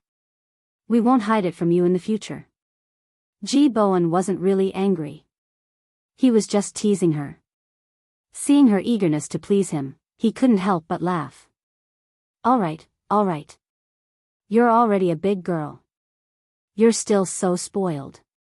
You'll make a fool of yourself." She harumphed. "Even if I become an old woman, I'll still be a child in Dad's heart. I want to act spoiled with Dad." He tapped her forehead with his finger and scolded in a joking manner, "Naughty girl." Chen Tingfang was sent to the city's People's Hospital, which was the hospital where Lu Jianfeng was staying. After Lu Jianfeng received the news, he dragged his injured leg and anxiously rushed to Chen Tingfang's ward. He didn't even look at Ji-Bowen and his daughter. He rushed to the doctor and asked anxiously, "Doctor, how's her condition? Are her injuries serious?" "The patient has multiple soft tissue injuries. Fortunately, her injuries aren't serious. She'll recover in about half a month." Lu Jianfeng glanced at the unconscious Chen Tingfang. His brows furrowed tightly and his tone was hurried. "Since her injuries aren't serious, why hasn't she woken up yet? Have you checked her head?" The doctor said helplessly, "We've already checked her head. There aren't any injuries. Please don't worry. The patient will wake up in a few hours at most." "What about the other areas? Have you checked them all?" "Of course, her injuries aren't serious. Please don't worry." Lu Jianfeng repeatedly asked the doctor to confirm that Chen Tingfang was indeed fine before he let the doctor go. After the doctor left, he immediately vented his anger on Ji-Bowen and said with a livid face, "How did you take care of Tingfang? How did she get hurt so badly?" Ji-Yuchi really wanted to roll her eyes. This was clearly an accident, yet Lu Jianfeng was blaming her father. If he wasn't looking for trouble, then what was? Ji-Bowen didn't look too good either. He said slowly, "Yushio barged into the house and held Tingfang hostage. The injuries on her body were also caused by Yushio." Lu Jianfeng said coldly, "Is your Ji family's security system just for show?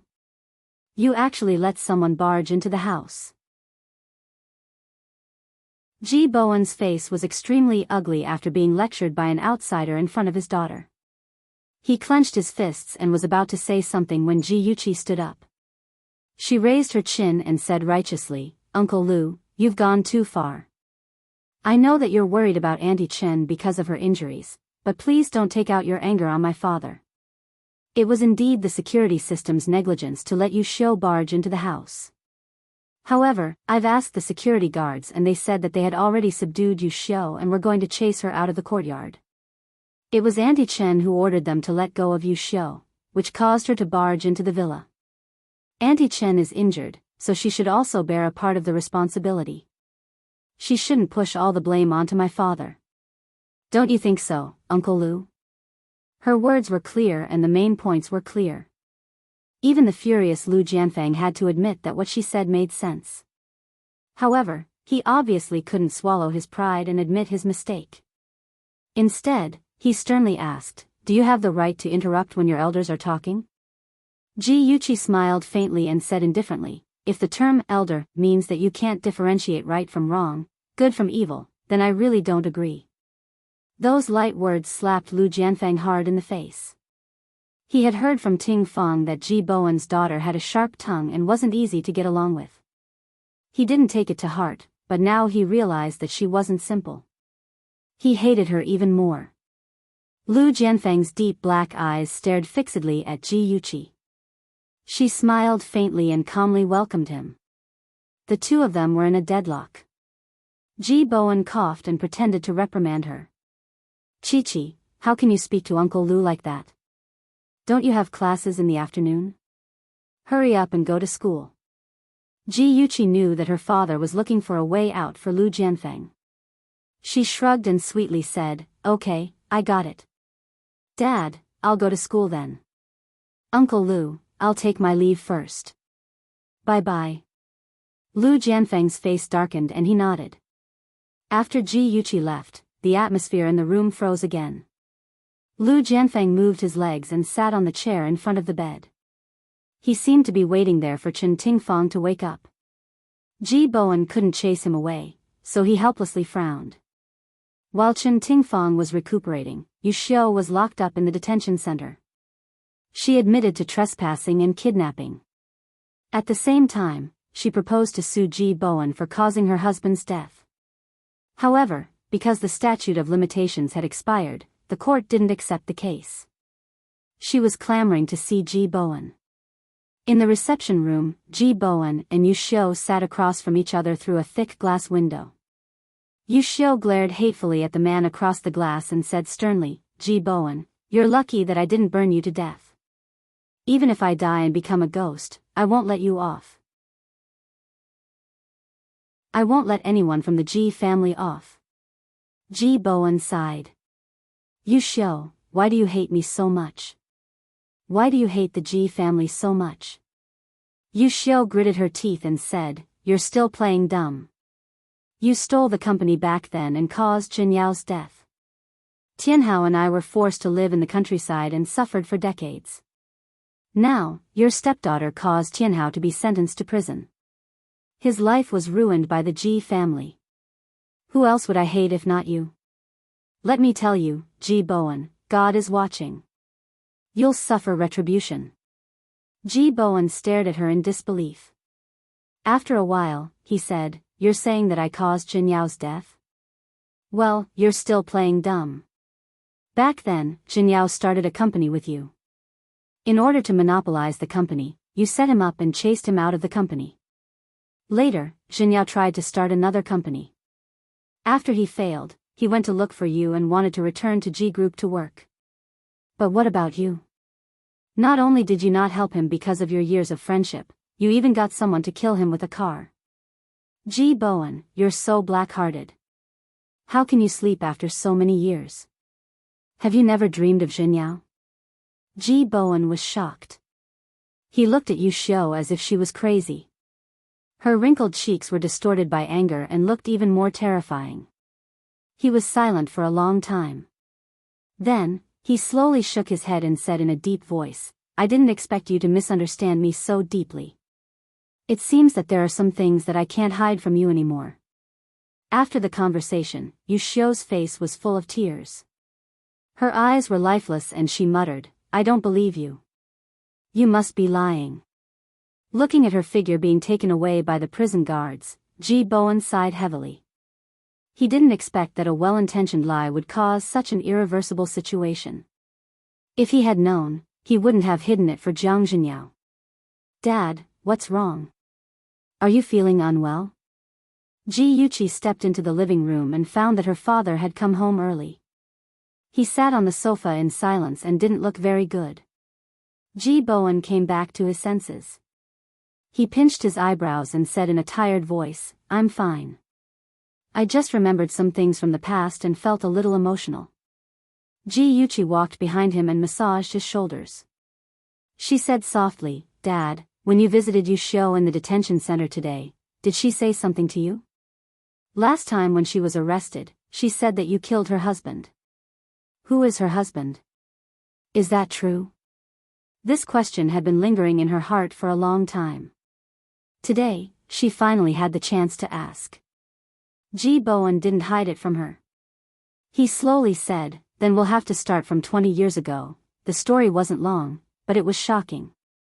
Ji Yuqi finally understood why Jiang Tianhao in her previous life was so ruthless against the Ji family, against her and Ahan. She always thought that Jiang Tianhao was after money, but now she knew that he was after revenge. Different prisons, different visiting rooms, and different people visiting them. Ji Yuqi looked at the man on the other side of the glass. He used to be high-spirited and gentle, but now he was haggard.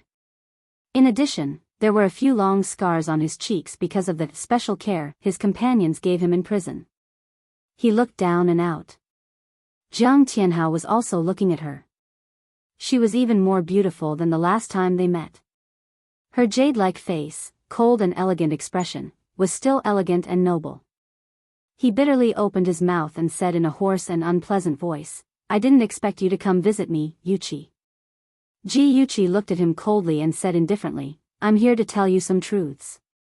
Before I tell you, please answer me a question. You hate the Ji family, right?" Jiang Tianhao was shocked. "Why do you ask? That means you hate them." "Huh, how interesting. Jiang Tianhao, you hate the Ji family and my father because my father stole your father's company and killed your father, right? How do you know?" "It's simple. I found out the truth. I want to tell you what the real truth is." Ji Yuqi unfolded a piece of paper beside her and pasted it on the glass. She said in a low voice, "Open your eyes and take a good look. Your father's signature is on this piece of paper. He personally agreed to transfer the entire company to my father for a price of 1 million. Jiang Tianhao carefully read the document and found that it was indeed his father who proposed it. He said unwillingly, "Ji Bowen must have dug a trap for my father to jump into. Otherwise, how could he sell the shares for 1 million? Ji Yuqi sneered. "You think 1 million is too cheap, don't you? Then, what if you add this IOU for 5 million? She took another piece of paper and pasted the side with the words on it on the glass so that he could see it clearly. She continued, "This IOU was personally written by Jiang Zhenyao. Due to his greed for fame, he was schemed against and owed the other party $5 million. In order to help him pay off this debt, my father went to all the banks in Ning City and used the company as collateral to get a loan of $6 million. $5 million was used to pay off the debt, and the remaining $1 million was given to your father to buy his shares. Attention, Xinwu 799.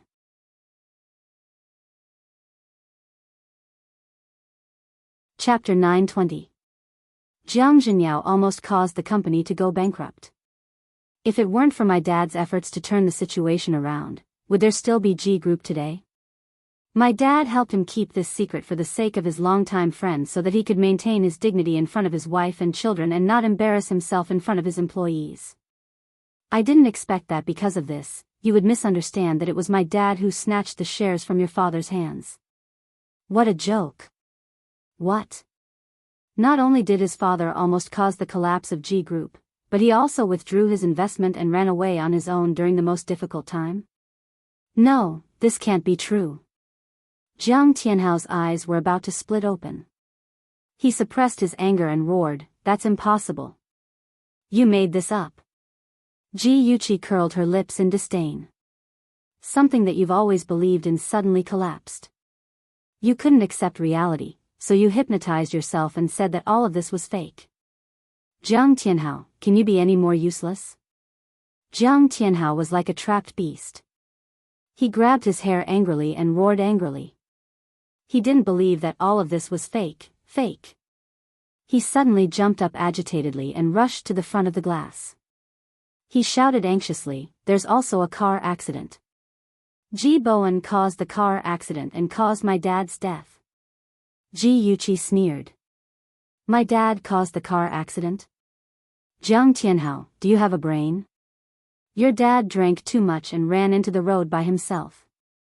He was hit by a truck and died. The police even made a statement at that time. If you don't believe me, we can go to the police station and check the file." "No, I don't believe it, I don't believe it." Jiang Tianhao roared emotionally. Ji Yuqi looked at him coldly and criticized him mercilessly and sharply. "You obviously have doubts, but you still don't want to believe it. That's because you treat revenge as your life's goal. You refuse to admit that you wasted 20 years of your youth to hate an enemy that doesn't even exist. Jiang Tianhao, you really are a failure. I look down on you." Jiang Tianhao was mercilessly reprimanded by her. He held his head tightly with both hands and trembled all over. He suddenly felt that he was ridiculous. Since he was young, his mother had told him that Ji Bowen had killed his father. She also said that the truck driver had been bribed by Ji Bowen. He believed it without a doubt. Even when he asked for details and his mother couldn't explain it clearly, he never doubted it. He just thought that his mother couldn't remember it clearly. As he grew older, because of his poverty, he suffered a lot of hardships and received many supercilious looks from people. He attributed all these hardships to his lack of a father. Thus, he hated Ji Bowen more and more. He wanted to take revenge on the Ji family and take back his property. This became his motivation to live. He didn't dare to question it. He was afraid that if things weren't as he thought, then what would he rely on to survive? Step by step, he approached Ji Yuqi and Yi Zisu. In his countless acting sessions, he wore all kinds of masks until he forgot his original appearance. When he turned around, he found that he had gained nothing but scars all over his body. Even his one and only love had long been buried by his own hands. Hot tears flowed from the corners of his eyes. They fell onto his pants and quickly seeped into the fabric.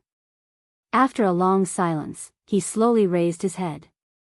His deep-set eyes were red as he stared deeply at Ji Yuqi. "Yuqi, have you ever loved me?" Ji Yuqi's eyes narrowed slightly. She suddenly remembered the time when she fell off the cliff in her previous life. Her fingers clung onto the railing as her body hung in midair. She asked him in despair why he wanted to harm her when she clearly loved him so much. At that time, he looked down at her from above and sneered, "Don't you understand? I've never loved you." Pulling herself out of her memories, Ji Yuqi suddenly laughed out loud. She laughed so hard that tears flowed from the corners of her eyes. She slowly stood up and looked down at Jiang Tianhao on the other side of the glass. She sneered and said, "Don't you understand? I've never loved you." This was what he owed her in her previous life. In this life, she was finally returning it to him. Jiang Tianhao's body trembled. He was like an eggplant that had been hit by frost. His face was ashen and lifeless. "You've never loved me? Not even a tiny bit?" His voice sounded as if it came from a broken flute. It was bleak and unpleasant to the ears. She said coldly, "No." "So, you're also acting, yes, since you've never given your heart. What right do you have to ask others to give their heart?" Ji Yuqi's cold eyes slid across his cheeks. After throwing down these words, she left behind a proud and cold back view and walked away resolutely. Jiang Tianhao stared at her back view in a daze. After a long time, he said in a low voice, "But I loved you." The fog was confusing. He couldn't see the direction clearly and couldn't see the surroundings clearly. He walked aimlessly in the fog alone. He had a thought in his mind that he was looking for something, but he couldn't remember what it was that he was looking for. Suddenly, a gust of wind came from nowhere and blew away the thick fog around him. He stood there in a daze and found that he was standing beside a crystal-clear river. On the calm surface of the river, familiar scenes were reflected. On a cold winter day, he pushed her into the lake and rescued her with his own hands. Under the falling leaves, the girl smiled shyly. "Senior Tianhao, thank you for saving me from the lake." At the entrance of the ladies' room, the girl was drenched from head to toe. Her wet hair stuck to her pale face. She said in tears, "Senior, Gu Fifan and I are innocent. I don't know what happened at the ball. Please believe me." On her 21st birthday, she was almost molested by Chen Yifei. He saved her and let everyone see the embarrassing scene between them. From then on, he became her fiancé. At Zhu Zhu's birthday party, everyone saw her and Gu Fifan hugging each other with their clothes disheveled. She tried to explain herself, but no one was willing to listen. Madame Zhu scolded her for being shameless and chased her out of the party. He left with her and was very gentle. At that moment, her heart and eyes only had him. Ji Bowen was completely disappointed in her and allowed her to enter Ji Group. When she was 23, he found out that the eldest young master of Shen Group liked her. He was afraid that she would fall in love with someone else, so he listened to Yi Zisu's suggestion and ruined her. Without her beautiful face, would Shinja still like her? When she was 24, they got married and he was promoted to manager of Ji Group as he wished. That same year, he wanted to bribe Jean Mingyao and personally sent her to Jean Mingyao's bed. On the first anniversary of their wedding, she transferred 10% of her shares to him. He took over Ji Bowen's position as CEO, and Ji Bowen died in a car accident. On the second anniversary of their wedding, she had lost her value. He and Yi Zisu personally pushed her off the cliff. The moment she fell off the cliff, she screamed like a ghost, "Jiang Tianhao, I hate you. You adulterous couple, you'll die a horrible death." The images kept changing, real, fake, happy, painful. It was like an old movie that was spread out in front of his eyes. Finally, the calm river suddenly became turbulent, a violent storm swept him into the rolling waves, and a rapidly spinning whirlpool dragged him into the endless darkness. Jiang Tianhao woke up screaming. In the huge prison cell, there was only the sound of the television broadcasting the news. The news said that Ying City had welcomed a new leader, Lu Jianfeng. The host talked non-stop about Lu Jianfeng's past achievements. The prisoners sitting in front of the television complained impatiently, "Damn it, it looks like there's only this stupid news."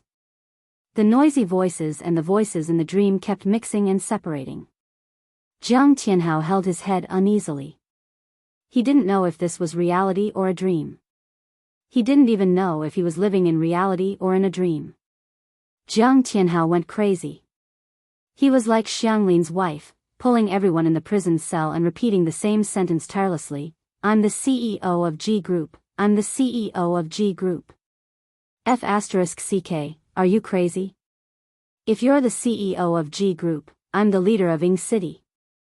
F***CK, crazy man, ignore him." A burly man kicked him away. He was sent flying to the corner of the wall. He curled up in the corner and kept muttering, "I'm the CEO of G Group, I'm the CEO of G Group." The prison hired a professional psychiatrist to examine Jiang Tianhao. In the end, it was confirmed that he had gone crazy. He was sent to a mental hospital to live out the rest of his life. After Lu Jianfeng recovered from his injuries, he received a transfer order. He was now the leader of Ying City. He took up the position alone and left his wife and son in Hansheng. Because his son, Lu Tianhao, was about to take the college entrance examination, in order not to affect his son's studies, he let him continue to study in his original school. His wife stayed in Hansheng to take care of him. He lived alone in the family building of the municipal compound. Chen Tingfang would visit him every 2 days to help him do the laundry and cook. She also bought vegetables and fruits to put in the fridge in case he needed them. Every time this happened, he would sit on the sofa and read the newspaper while Chen Tingfang would be busy in the kitchen. Occasionally, she would poke her head out to talk to him. He had an illusion that the two of them were husband and wife. Just as the word husband and wife appeared in his mind, he immediately pushed it back down. He looked away nervously, afraid that she would discover the secret he had hidden deep in his heart. "Cousin, my apron strap has loosened. Help me fasten it." Her smiling voice came from the kitchen. His heart suddenly contracted and he almost jumped up from the sofa. His fingers suddenly tightened around the newspaper. He took a deep breath and said slowly, "Wait, I'll be right there." She stood in front of the kitchen counter with an egg beater in her hand. She quickly stirred the eggs in the bowl. Under the soft light, her side profile was gentle and beautiful. He couldn't help but reach out and move closer to her white cheeks. She suddenly turned around and smiled. "Cousin, what are you waiting for? Hurry up and help me fasten my apron." His hand that was in midair stiffly changed its trajectory and slowly slid down to the strap of her apron. His fingers inadvertently touched her waist. Her body trembled and she giggled. "You're so annoying. You know that I'm ticklish." Her smile was like a flower. Her well-maintained skin was as bright as a prostitute's. He couldn't help but feel his throat tighten. His fingers clenched tightly and he slowly took a step back to put some distance between them. He said in a hoarse voice, "If there's nothing else, I'll go out first." He was afraid that if he stayed any longer, he wouldn't be able to resist pouncing on her. "Okay, you go out first. I'm going to start cooking now." Chen Tingfang didn't notice his strange behavior. She buried her head and beat the eggs. When his footsteps faded away, she suddenly thought of something. She looked up and called out, "Cousin?" "What?" He stopped and turned around to look at her. His dark eyes were like the sky before a storm. "I brought red wine over. It's in the fridge. Help me take it out." "Okay." Under the soft light, the mellow red wine, and the person sitting facing him, the atmosphere was very good. Unknowingly, Lu Jianfeng drank 2 glasses of wine. When he put down the glass, he found that Chen Tingfang was already drunk. Her cheeks were red and her eyes were blurred. She was half lying on the table, looking at the wine bottle and giggling. Lu Jianfeng's heart softened. He used his hand to tuck her hair behind her ear and said gently, "What are you thinking of that made you smile so happily? Come and see." Hongcha 866.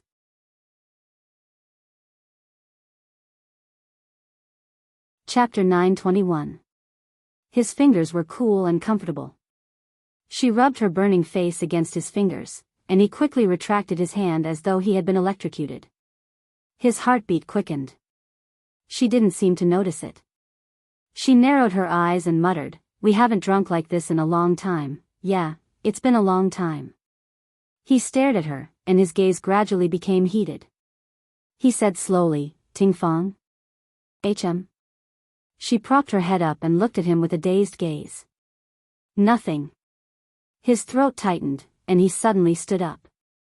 "I'm going to the washroom." He quickly walked into the washroom and splashed his face with cold water, trying to extinguish the fire in his heart. However, the water was like gasoline. Not only did it not extinguish the fire, but it also made it burn more fiercely. Her figure also became clearer in his mind. He suddenly turned on the showerhead and drenched himself from head to toe with cold water. When he came out of the washroom, it was already 10 minutes later. Chen Tingfang was sprawled on the dining table, completely drunk. She was still mumbling something incoherently. He shook his head helplessly and dotingly. He shook her shoulders. "Tingfang, wake up. I'll take you home." She muttered impatiently, "No. Forget it. Staying over for a night occasionally wasn't a big deal." He would just give Ji Bowen a call later. Lu Jianfeng first went back to his room to change his clothes, then picked her up and put her on the bed in the guest room. He took off her shoes and pulled the quilt over her body. Just as he was about to get up and leave, a hand suddenly grabbed his clothes, and then a soft body pressed against his arm. "Ihan, I missed you so much." "Ihan." She leaned on his arm and sobbed. Lu Jianfeng was angry and jealous. Who was Ihan? She had never mentioned him to him.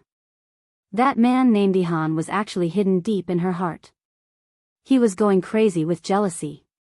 He suddenly grabbed her wrist and asked with an ashen face, "Who is Ihan? What's your relationship with him?" She was so drunk that she couldn't understand what he was saying, let alone answer his question. She just hugged him tightly and called out, "Ihan. Oh, it's so hot. Ihan, let go of me. I'm so hot, Ting Fang, don't move." Lu Jianfeng was about to go crazy from her torture. When she struggled, the buttons in front of her chest were pushed open, revealing her snow-white skin and a faintly discernible cleavage. The flame in his heart was ignited once again, burning his rationality. "Ihan, I miss you. I want you." Women were like wolves in their 30s and tigers in their 40s. Chen Tingfang had been dry for so long. After being numbed by the alcohol, her body was filled with a strong desire. She was like a seductive vixen as she wrapped herself around his body. Her hands were on his body, and her lips kissed his firm chest. Hiss. He sucked in a breath of cold air. His whole body was tense, and all his blood was rushing to the top of his head. The beast in his heart was roaring wildly, wanting to suppress her. However, the remnants of reason in his brain kept reminding him that he couldn't. That was evil, that was disgusting. Ting Fang, don't mess around anymore. The veins on Lu Jianfeng's forehead throbbed. In the end, he held it in. He grabbed her hand and pulled her away from his body. He wrapped her tightly in the blanket and left the room in a sorry state as if he was fleeing for his life. After the hangover, he had a splitting headache.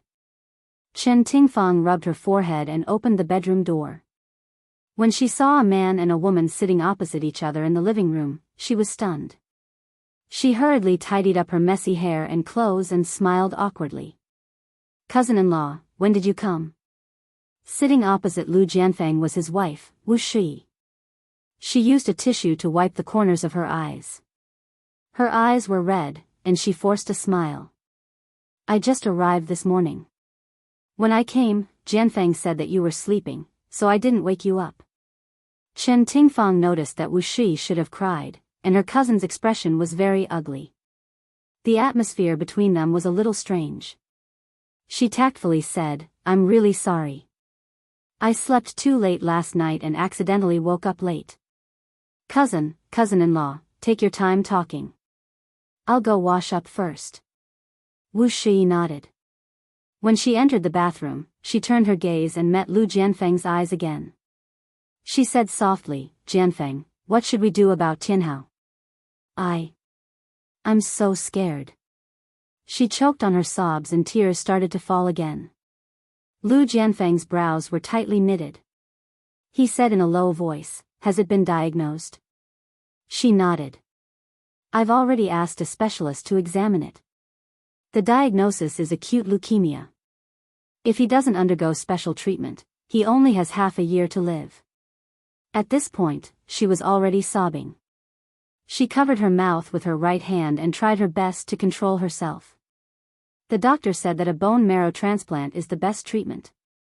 However, in the bone marrow bank, they couldn't find a bone marrow match for Tianhao. This news was like a bolt from the blue to Lu Jianfeng. His son had been smart and healthy since he was young. How could he have acute leukemia? He really didn't want to believe it. However, the medical report was right in front of him. He had no choice but to believe it. He was silent for a long time. He reached out and put his arm around her shoulder. He said hoarsely, "Shi, you go back to Hanqing today and handle the procedures for Tianhao's suspension. I'll go back tomorrow and transfer Tianhao to Ying City's city hospital. Ying City is the provincial capital after all. The medical standards there are better than Hanqing. Moreover, it's easier for me to take care of you and your son." "Okay." Wu Shi leaned into his arms and cried softly. Chen Tingfang stood at the bathroom door. The door was opened slightly and she happened to hear their conversation. Knowing that Lu Tianhao was seriously ill, she also felt terrible. She stood there for a long time until the crying stopped. Then, she pretended that she didn't know anything and walked out with a normal expression. Cousin-in-law, it's rare for you to come to Ing City. Let's have lunch together. Wu Shi's eyes were still a little red, but her emotions had returned to normal. She smiled and said, I still have something to do. I have to rush back to Hanqing this afternoon. We'll have plenty of chances to have lunch together in the future. Lu Jianfeng glanced at Chen Tingfang and said, Shi, Tingfang is not an outsider. You don't have to hide Lil Hao's illness from her. Chen Tingfang pretended that she didn't know anything. She looked surprised and asked, What's wrong with Lil Hao? Wu Shi turned her head away. Her eyes were filled with tears again. Lu Jianfeng said slowly, Lil Hao is sick. He has acute leukemia and needs a bone marrow transplant. I plan to transfer him to Ing City's People's Hospital. Bone marrow transplant? Have you found a bone marrow match? Not yet. But I believe that we will find one. Lil Hao will be fine. Yes, Lil Hao will be fine. Cousin-in-law, don't worry too much. Everything will be fine. Chen Tingfang sat beside Wu Shi and patted the back of her hand. I hope so. During the prison visit, Chen Tingfang told Yi Zhisu about Lu Tianhao's illness. Yi Zhisu immediately suggested a blood test to see if her bone marrow was a match with Lu Tianhao's. After all, they were close relatives. Perhaps they could be a match. Soon, the prison approved her blood test. Lu Jianfeng, his wife, and Chen Tingfang were all looking forward to the test. They hoped that it would be a match. However, things didn't go according to their wishes. The test results showed that their bone marrow match was less than 5 points. This meant that the success rate of the surgery was very low. Lu Jianfeng didn't dare to let his son take the risk unless it was absolutely necessary. He thought that there would be a way to find a bone marrow match for his son. Wu Shi burst into tears. All her relatives and friends had done blood tests. Their bone marrow match with Lil Hao's bone marrow was less than 5%. Lil Hao was still so young. Was there really no hope? Yi Zhisu was also very sad. After spending a few months in prison, she clearly understood the value of life. Lil Hao was still so young. She looked at the test report in her hand and sighed dejectedly. It would be great if I could get my friends to do the test. Oh, and Uncle Ji and Yuqi. At least, there's more hope. Chen Tingfang's eyes lit up. She suddenly remembered that Ji Bowen was very concerned about his family's health. Every May, he would organize a full-body checkup for his family members. Even the servants of the Ji family had the right to a free checkup. If she persuaded him to do the checkup in advance, it should be fine. That night at dinner, Chen Tingfang said with a smile, Bowen, I've been feeling tired lately. I plan to do a full-body checkup. Ahan and Yuqi haven't had a checkup in a long time. When are you free? Let's go together. Ji Yuqi looked up at her and said slowly, Auntie Chen, we used to have a checkup in May. This year, I plan to do it again. Ji Yunhan raised his hand. I plan to do it in May too. 2 months in advance is nothing. Bowen, you should also have a checkup. During this period of time, your complexion is not very good. Ji Bowen glanced at her and wanted to say that his complexion was not good because too many things had happened at home. After thinking about it, he held back. He wiped the corner of his mouth with a napkin and said, in that case, let's do the checkup in advance this year. Butler, make an appointment with the hospital. It's best if it's a day off. Yes, master. Chen Tingfang was very happy that she had achieved her goal. She poured a bowl of soup for Ji Bowen and was very attentive. Ji Yuqi's brows furrowed, but they quickly relaxed. She used the spoon to slowly stir the hot soup in the bowl, trying to guess what she was up to again. What? Vice President Qing had gastric bleeding and was sent to the hospital? Ji Yuqi received a call from her secretary. She was so angry that her face turned green. She took Shenja's hand and walked quickly to the car. She suppressed her anger and said, I'm going to the hospital to visit Qingsang. That idiot Qingsang actually had gastric bleeding because of her business partner. If she has a bad stomach, she should drink less. How could she be so honest?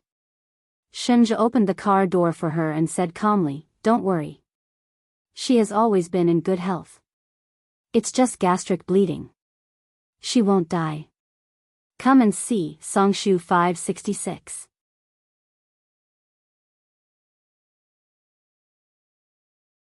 Chapter 922. Ji Yuqi buckled her seatbelt and said suspiciously, "Ah Zhe, you don't seem very happy." Shenja gestured for Ah Zhe, who was sitting in the driver's seat, to start the car. Then, he rubbed Yuqi's hair and said expressionlessly, "Correction, I am very unhappy." "Why?" "Qingsang is my friend and also your subordinate. It's reasonable for us to care about her." Ji Yuqi felt that it was necessary to teach him about the ways of the world. If a person was too cold, he would lack friends and feel lonely. She didn't want Shenja to feel lonely. Shenja said seriously, "Because you're jealous. You care more about her than you care about me." "Hey, I'm not. I'm also very concerned about you." Ji Yuqi pouted, feeling wronged. She had been wrongly accused. "I came to your school from the company hungry because I wanted to have lunch with you. But after you heard that Qingsang was sick, you forgot about me." He stated the truth seriously. Ji Yuqi felt guilty. "I'm sorry. It's my fault. If you're hungry, let's go eat first and then go to the hospital, okay?" He patted her head like he was comforting an uneasy pet. "Let's go to the hospital to see Qingsang first. Otherwise, you'll be distracted when you eat." He knew her character very well. She bit her lip. Suddenly, her eyes lit up and her cheeks bloomed with a bright smile. "Wait a minute. I have something for you." She put her handbag on her lap, unzipped it, and rummaged through the bag. Finally, she took out 2 bags of snacks, a bag of biscuits, and a chocolate bar. She handed them to him as if she was presenting a treasure. She smiled happily and said, "Here, these are my snacks. They can fill your stomach." Shenja looked away in disgust. "I never eat this kind of junk food. It's okay to eat it once in a while. It's delicious. I'm not lying."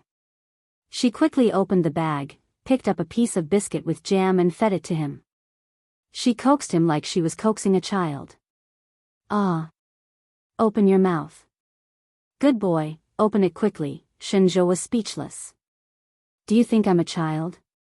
Even children aren't as picky as you. Young Master Shen, please eat a little. I'll be very sad if you starve yourself. Please, please." She almost climbed on top of him, one hand on his chest, the other holding the biscuit to his mouth, a pair of beautiful eyes quickly blinking, like the bright stars in the sky. His face was dark. "Feed me." Okay, open your mouth." "It's not like that, with your mouth, feed it." She was blushing S's lips, SSSS. Then, he bit by bit until her fingers finger her fingers. She blushed and whispered, "Stop fooling around. Ah Zhe is still here."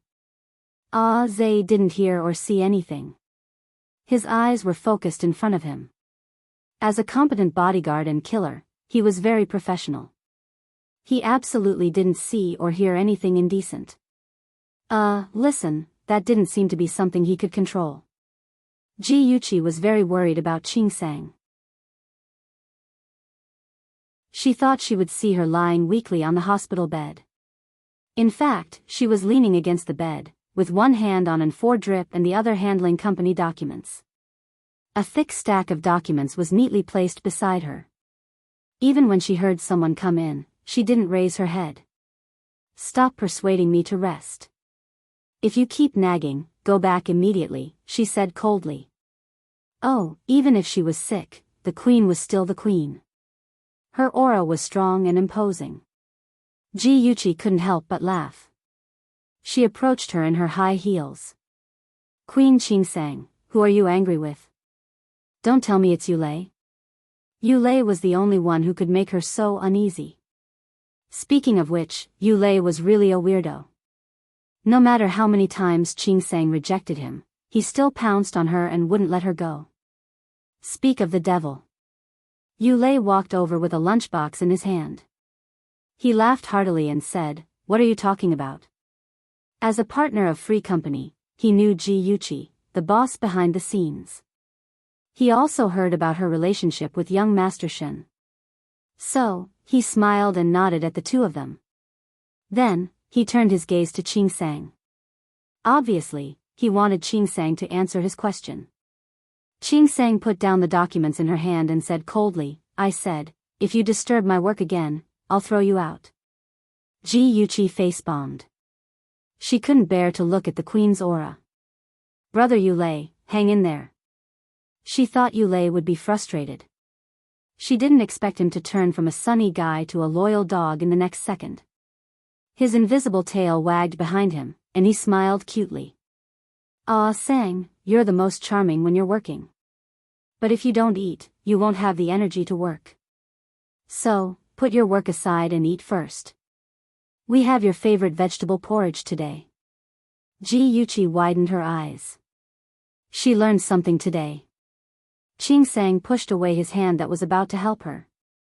She said coldly, "Don't touch me." "Ah, Sang, don't misunderstand. I just want to help you. Go away. Don't give me that despicable look."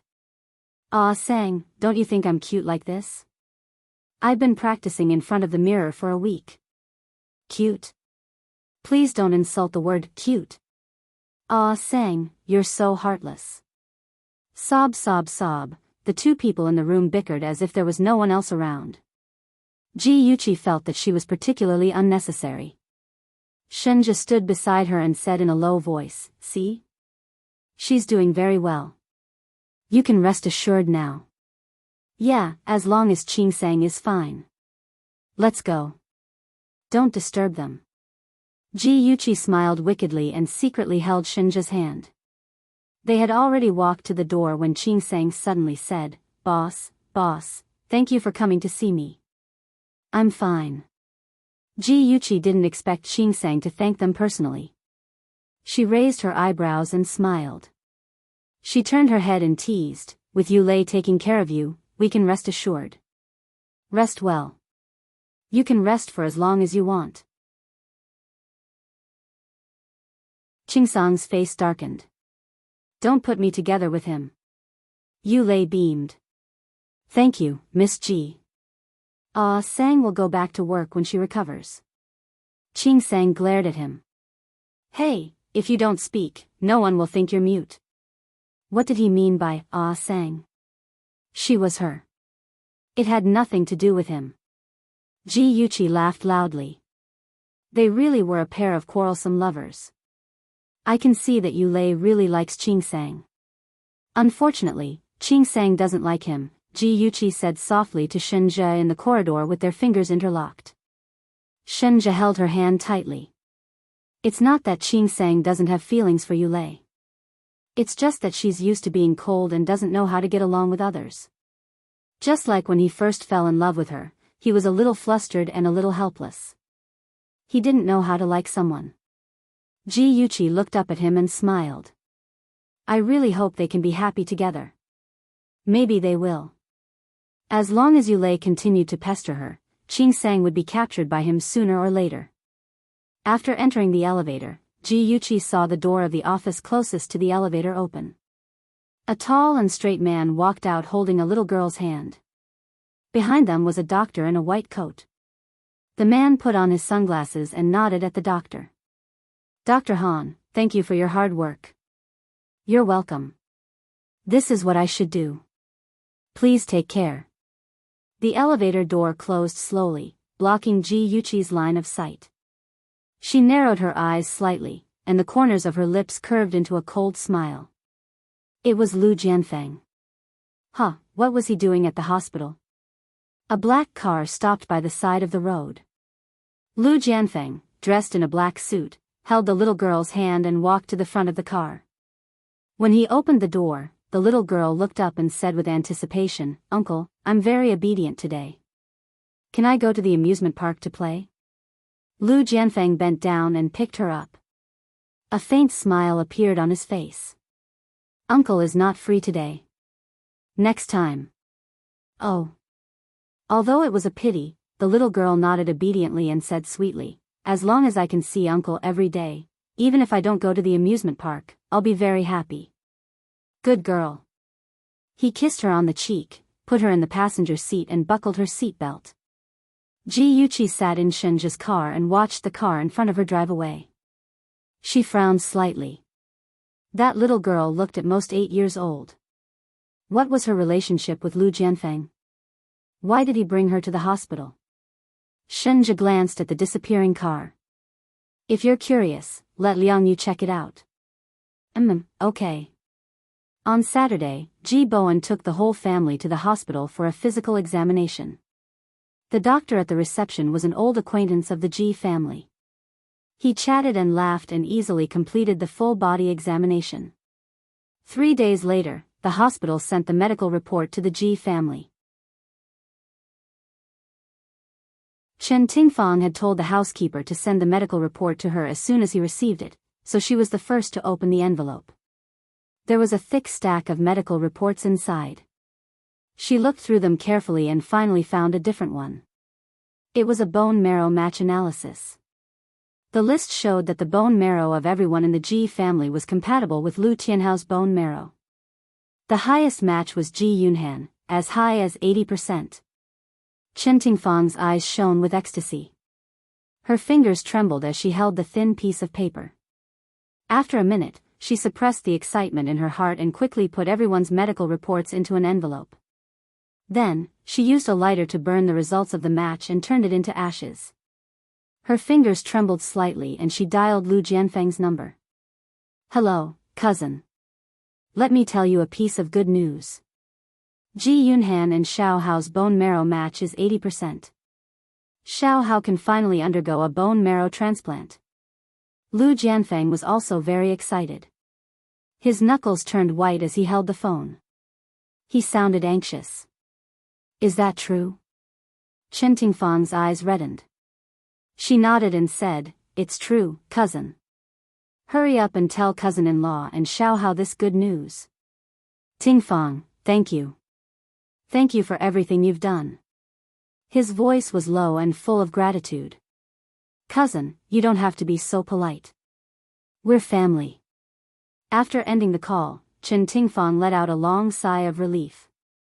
Previously, she had discussed with her cousin and bribed the person in charge of the medical report to do a HLA test on everyone in the Ji family.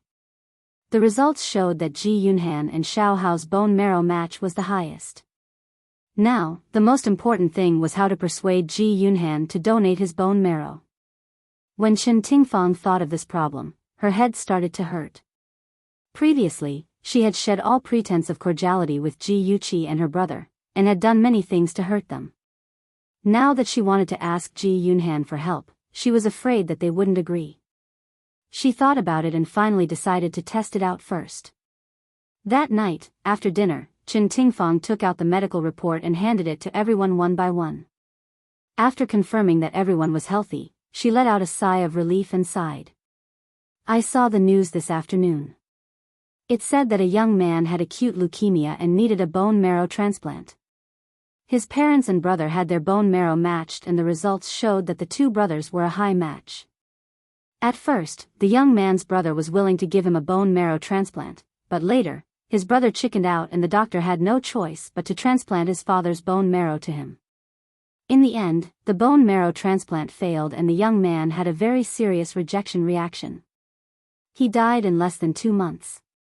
Ji Bowen had seen the fickleness of human nature and sighed.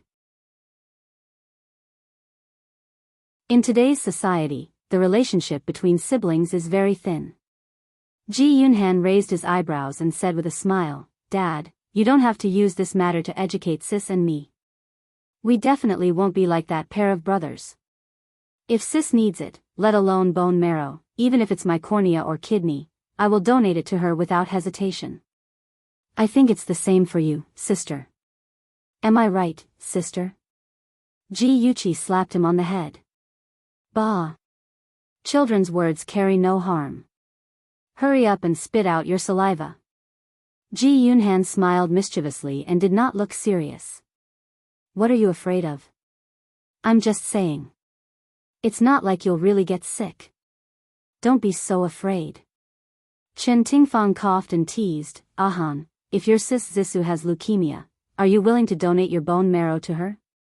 Ji Yunhan muttered softly, I don't care if she dies. Yi Zissou? Are you kidding me? That black-hearted bad woman. It's better if she dies. I can't be bothered with her.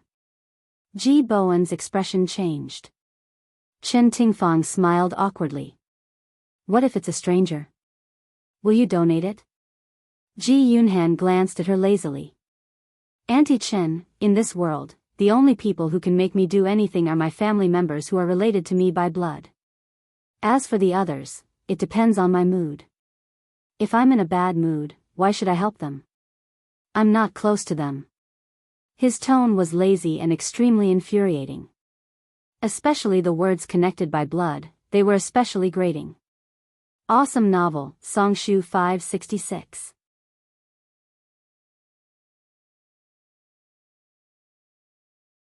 Chapter 923.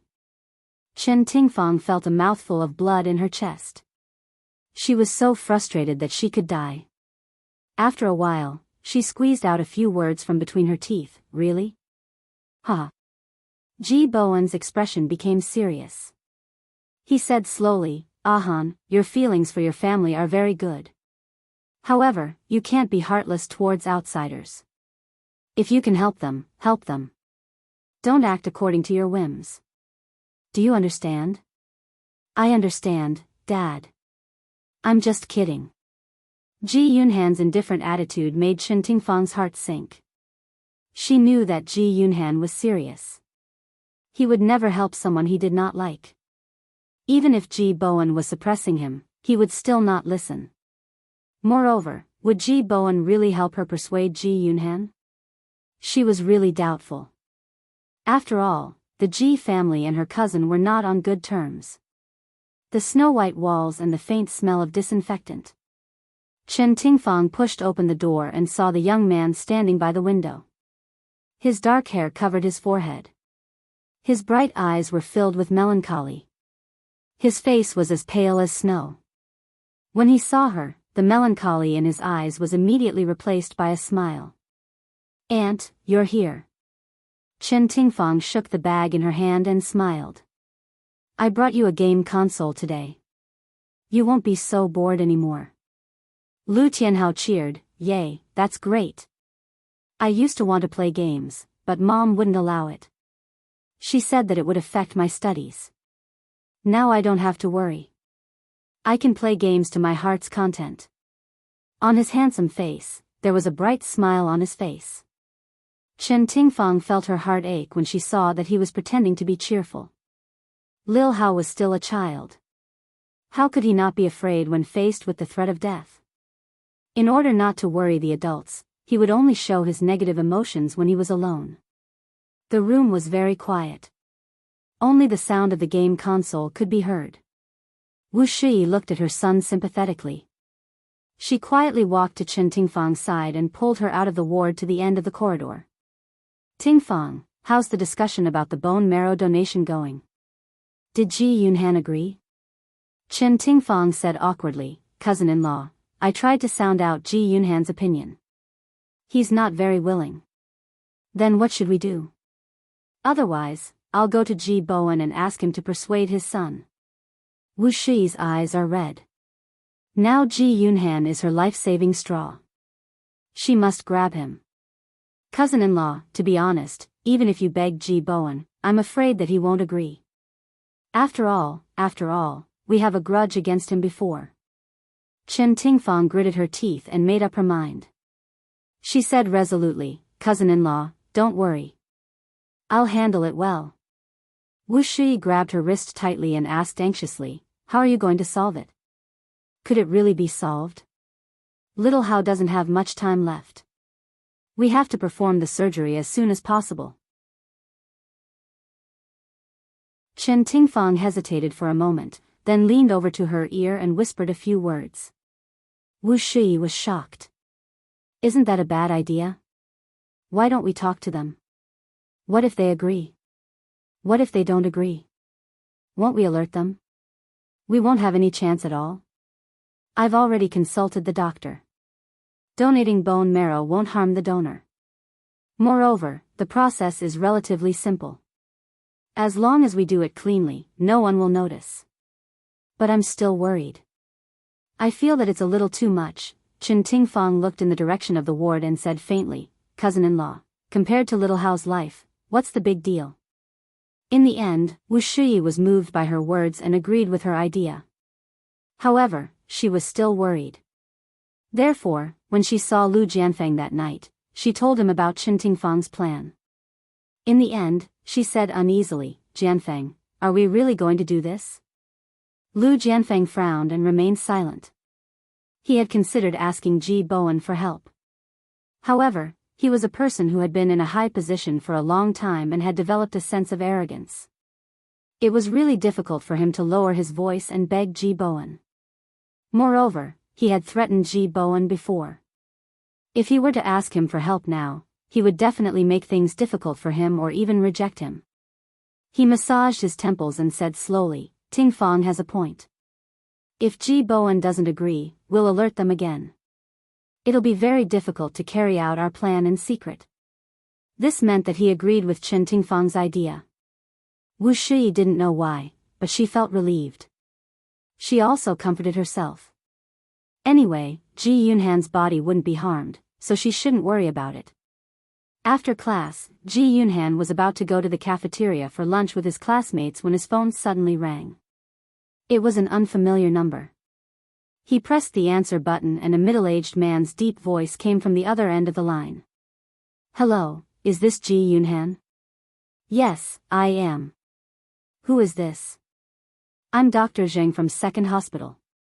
Have you received the medical examination report that was sent to your house last time? Yes, I have. Is there a problem? Ji Yunhan looked up and gestured to his classmates who were urging him to wait. It's like this. We accidentally mixed up your blood sample with that of another examiner. Please come to the hospital today and have it rechecked. Ji Yunhan frowned. How could this be? You guys are too reckless. Dr. Zheng apologized again in a good-natured manner. Ji Yunhan had no choice but to say reluctantly, I still have class today. How about tomorrow? All right then. 10:00 tomorrow morning in room 304 of Building 1. Please look for Dr. Zhang when you arrive. Ji Yunhan was speechless. What kind of lousy hospital was this? How could they mix up a blood sample?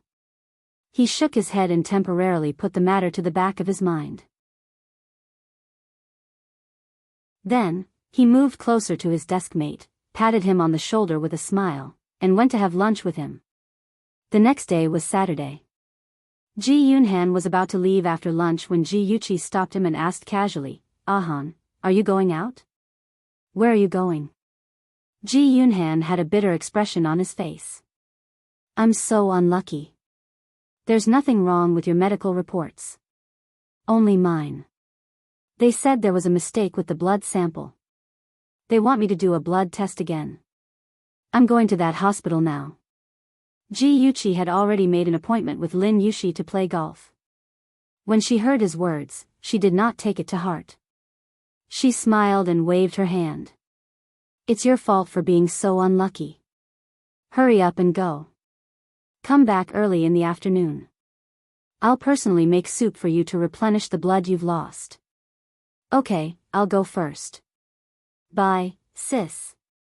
Ji Yunhan ran off like the wind. Ji Yuqi shook her head in amusement. She looked at the time and saw that it was already late.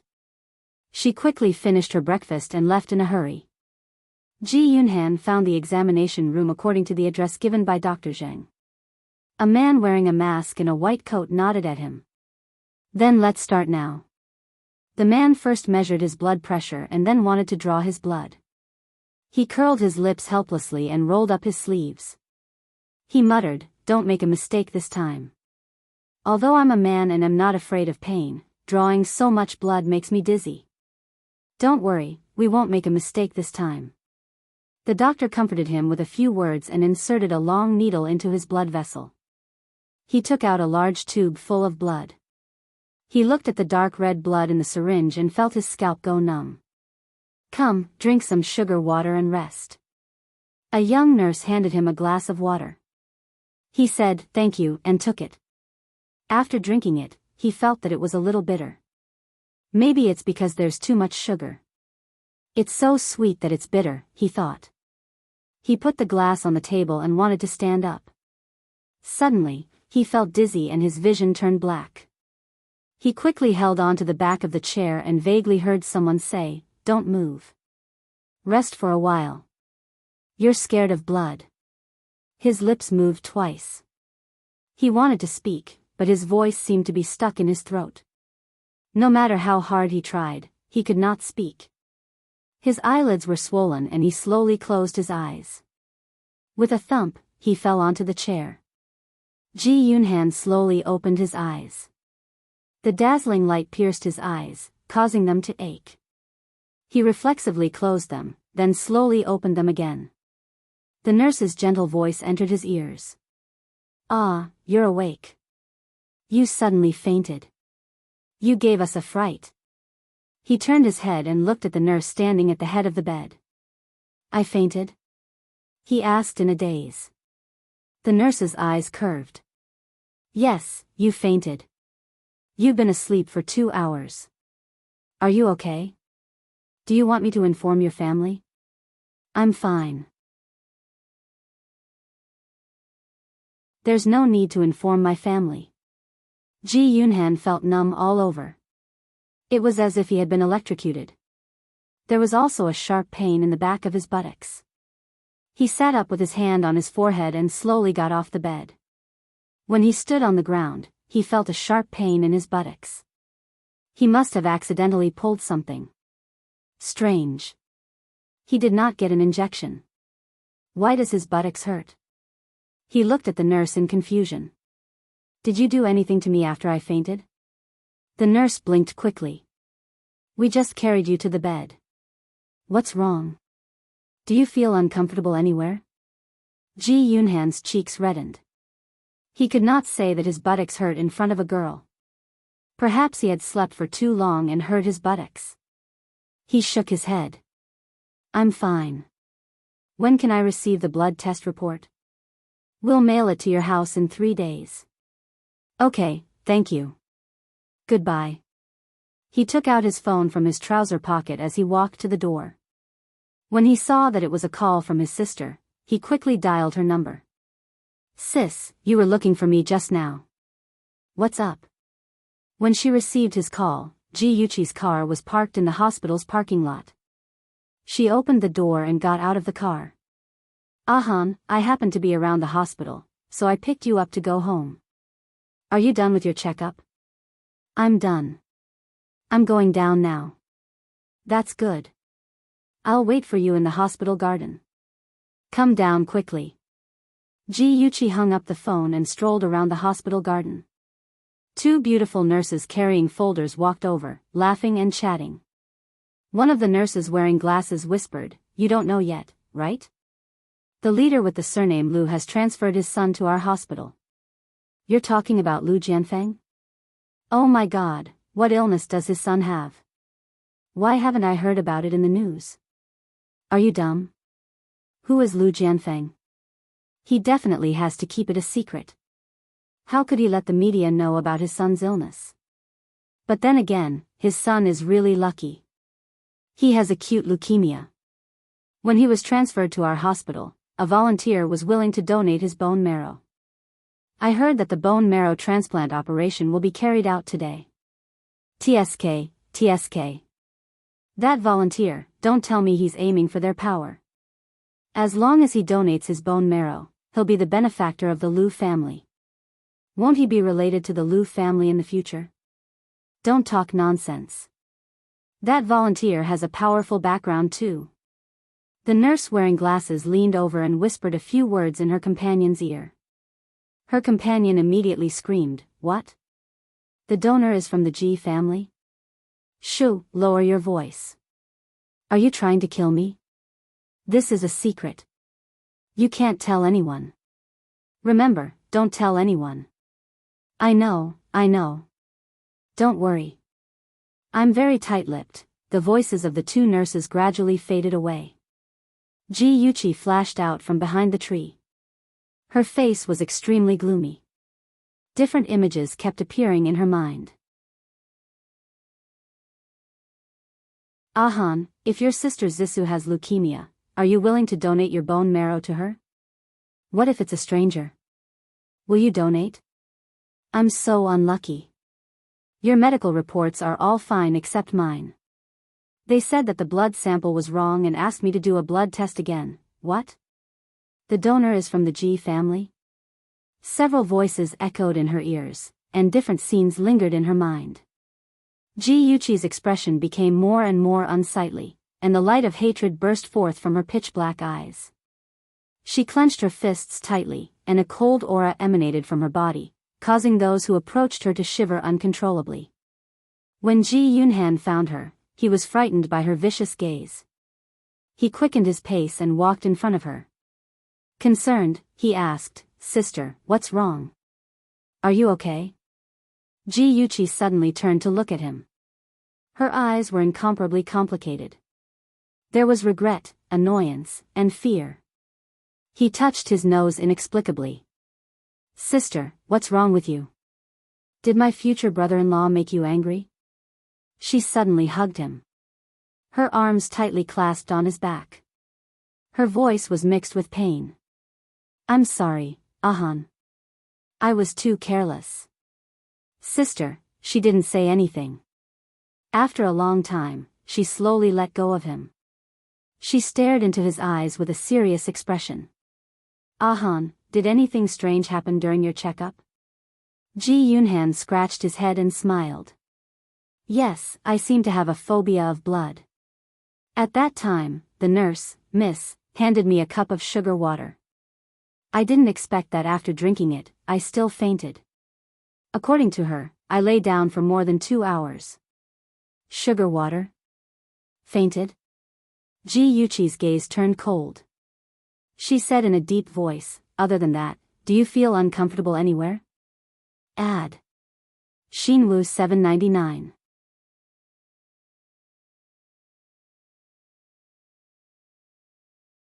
Chapter 924. Cough, cough. Above my butt, below my lower back, it hurts a little. Ji Yunhan did not want to talk about such a shameful place, but when he saw his sister's serious expression, he unknowingly told the truth. Ji Yuchi had once watched a television program that explained the knowledge of bone marrow transplants. She knew that the location of the bone marrow extraction was where Ahan felt the pain in his ilium. Chen Tingfang, Lu Jianfeng, those two bastards, how dare they treat Ahan like this? They used such a despicable method to drug Ahan and steal his bone marrow. If Lu Tianhao did not need bone marrow, but a liver, a kidney, or a heart, would those two bastards also remove Ahan's internal organs without hesitation? Ji Yuchi exploded like a volcano. She clenched her fists and roared, "Damn it, Chen Tingfang, Lu Jianfeng, they went too far." "Sister, what are you talking about?" Ji Yunhan was confused. She suddenly grabbed his hand and dragged him to the hospital. She said angrily, "Come with me." "Which doctor did the examination for you? Tell me." "Hey, sister, don't drag me. I'll walk by myself." "What's going on? You have to tell me clearly." Ji Yuchi did not answer. She clenched her teeth tightly. She was afraid that if she opened her mouth, she would not be able to resist cursing those two bastards. She dragged her brother all the way until they entered the elevator. Only then did she manage to suppress her anger. She faced her brother and told him her suspicions. "Ahan, Lu Jianfeng's son has acute leukemia and needs a bone marrow transplant. I suspect that your bone marrow matches his. And just today, your bone marrow was extracted." Ji Yunhan was shocked. He widened his eyes in disbelief. How did you know? Ji Yuqi clenched her fists and told him her deduction concisely and quickly. She said, although it's just my speculation, it's very likely to be true. Later, I'll verify it with the doctor who extracted your blood. The examination room. Yes, Madam Chen. I've taken care of it. Don't worry, I'll keep it a secret. Dr. Zheng stood facing the window and spoke to the person on the other end of the phone. Suddenly, with a bang sound, the door was pushed open heavily. He turned his head in surprise and saw the two people walking in through the door. His expression changed immediately, and he quickly said to the person on the other end of the phone, I have an accident here. I'll hang up first. Dr. Zheng glanced guiltily at the expressionless Ji Yunhan before shifting his gaze to the equally expressionless Ji Yuqi. He gripped his phone tightly and tried to maintain a calm smile on his face. Is there anything I can help you with? You're the Dr. Zheng who drew my brother's blood, right? I have a question for you.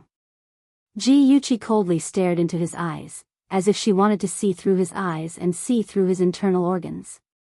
Dr. Zheng broke out in cold sweat. I don't dare to ask. What's the question, Miss Ji? Please ask.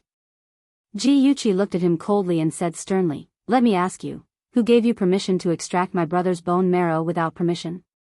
Who gave you the right to do so? Cold sweat broke out on his forehead, but his expression was calm. Miss Ji, what do you mean by that? I've never extracted your brother's bone marrow. Ji Yuqi said sternly, good, very good. It doesn't matter if you don't admit it.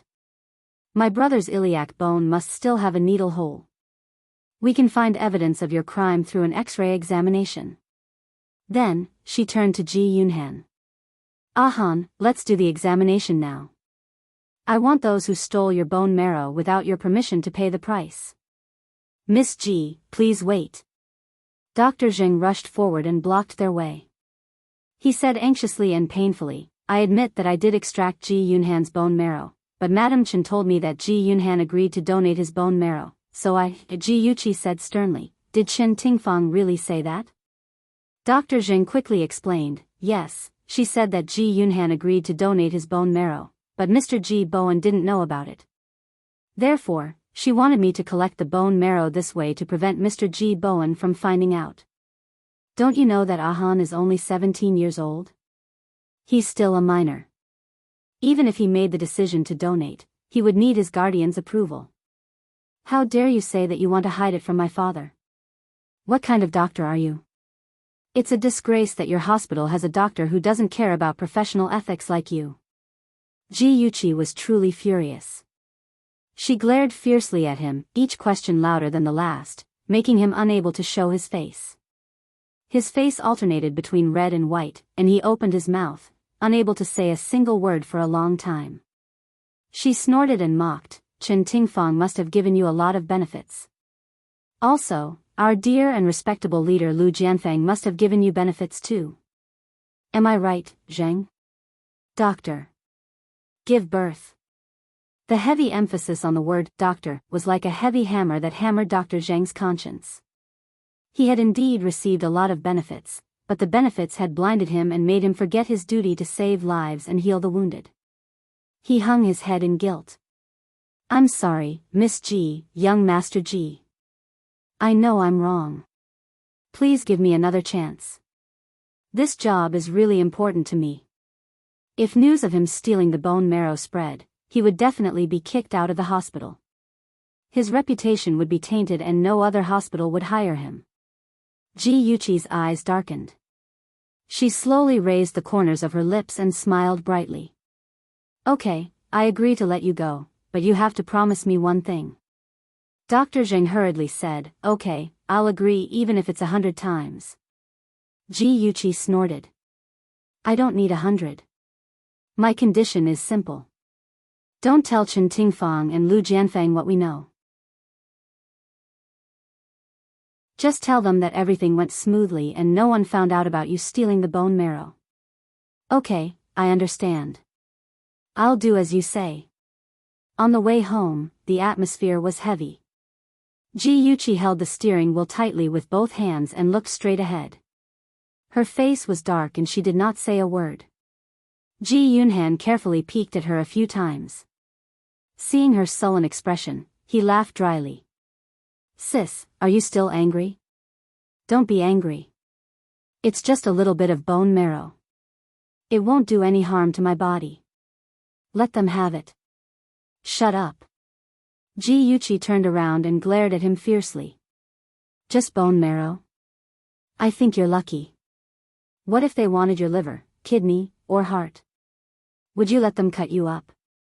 The more she spoke, the angrier she became. She raised her arm and slapped him hard on the head. "Be more careful next time. Don't just drink everything that people give you." "I know, sis. You're so fierce. My butt still hurts." He covered his head pitifully like a harmless little bunny. Ji Yuqi's heart ached when she thought about how his bone marrow had been inexplicably extracted. However, she was stubborn and refused to put down her pride to comfort him. She continued to lecture him with a straight face. "Now you know it hurts. Let's see if you still drink anything in the future." "Sis," he cried with tears in his eyes. Her heart almost broke. She couldn't help but reach out and rub his head. Her voice became gentle. "All right, it doesn't hurt anymore. This time, I'm also at fault. I should have noticed the abnormality earlier. Ahan, don't worry. I'll get justice for you."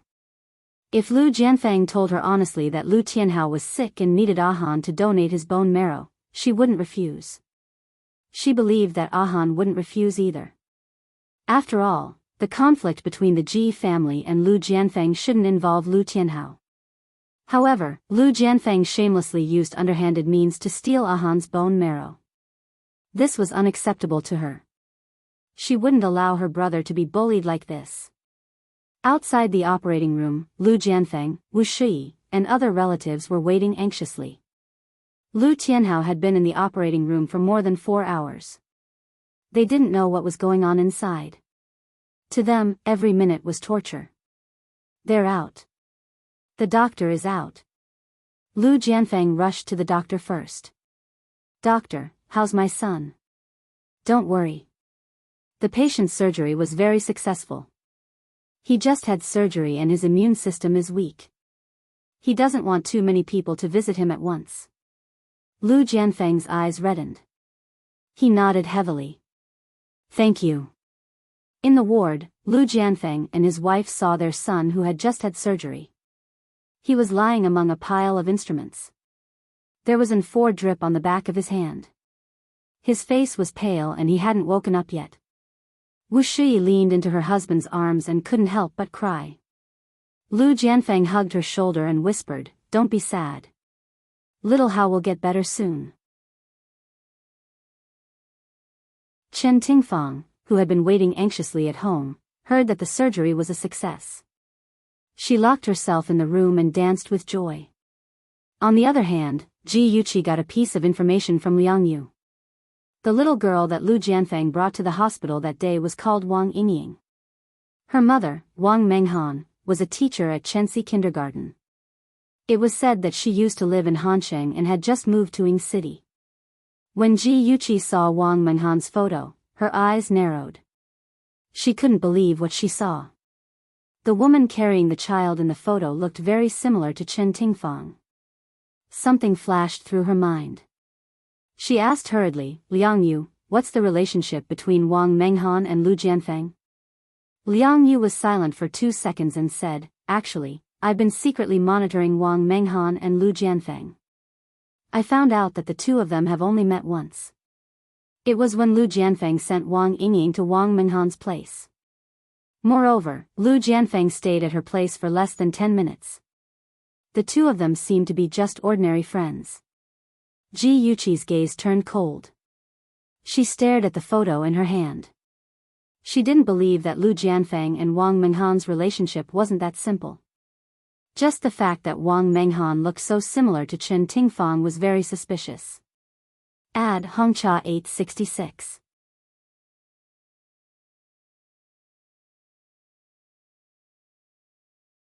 Chapter 925. She kept thinking back to the times when Lu Jianfeng and Chen Tingfang interacted. She realized that whether it was in her previous life or this life, Lu Jianfeng was infinitely tolerant and caring towards Chen Tingfang. Sometimes, his care and concern even made people feel that it was a bit excessive. Between the two of them, was it really just a pure relationship of cousins? Perhaps it was because she had seen too much of the filth of the world, but Ji Yuqi's thoughts were no longer that of a young lady who didn't know the ways of the world. Just by looking at some clues, she could associate some evil things with it. She thought for a moment and said in a low voice, "Liang Yu, I want you to do me a favor. Continue to keep an eye on Lu Jianfeng and Wang Mengyao, and..." She lowered her voice and made an outrageous request, "Help me get Wang Mengyao's hair." "Okay, no problem." After Lu Tianhao's operation, there were no signs of rejection. He recovered well. Lu Jianfeng was relieved and began to put his energy into work. He was busy every day and often went to the countryside or remote places to inspect the work. He could not go home on time. Sometimes, he would only go home once every 2 or 3 days. However, he would call Wu Shi every day to ask about his son's condition. Wu Shi had been used to it. She had to be prepared to be alone when she married a powerful husband.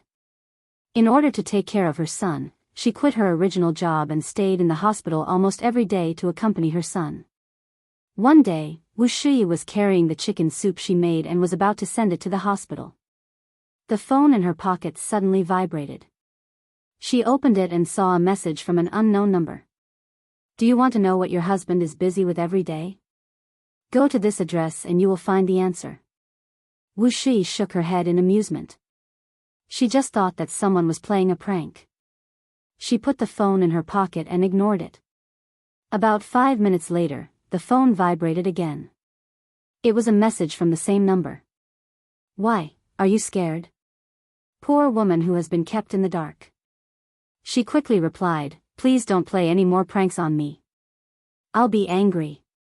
"Huh, pranks? You are deceiving yourself." Wu Shi's fingers trembled. She quickly replied, "Who are you? What is your purpose?"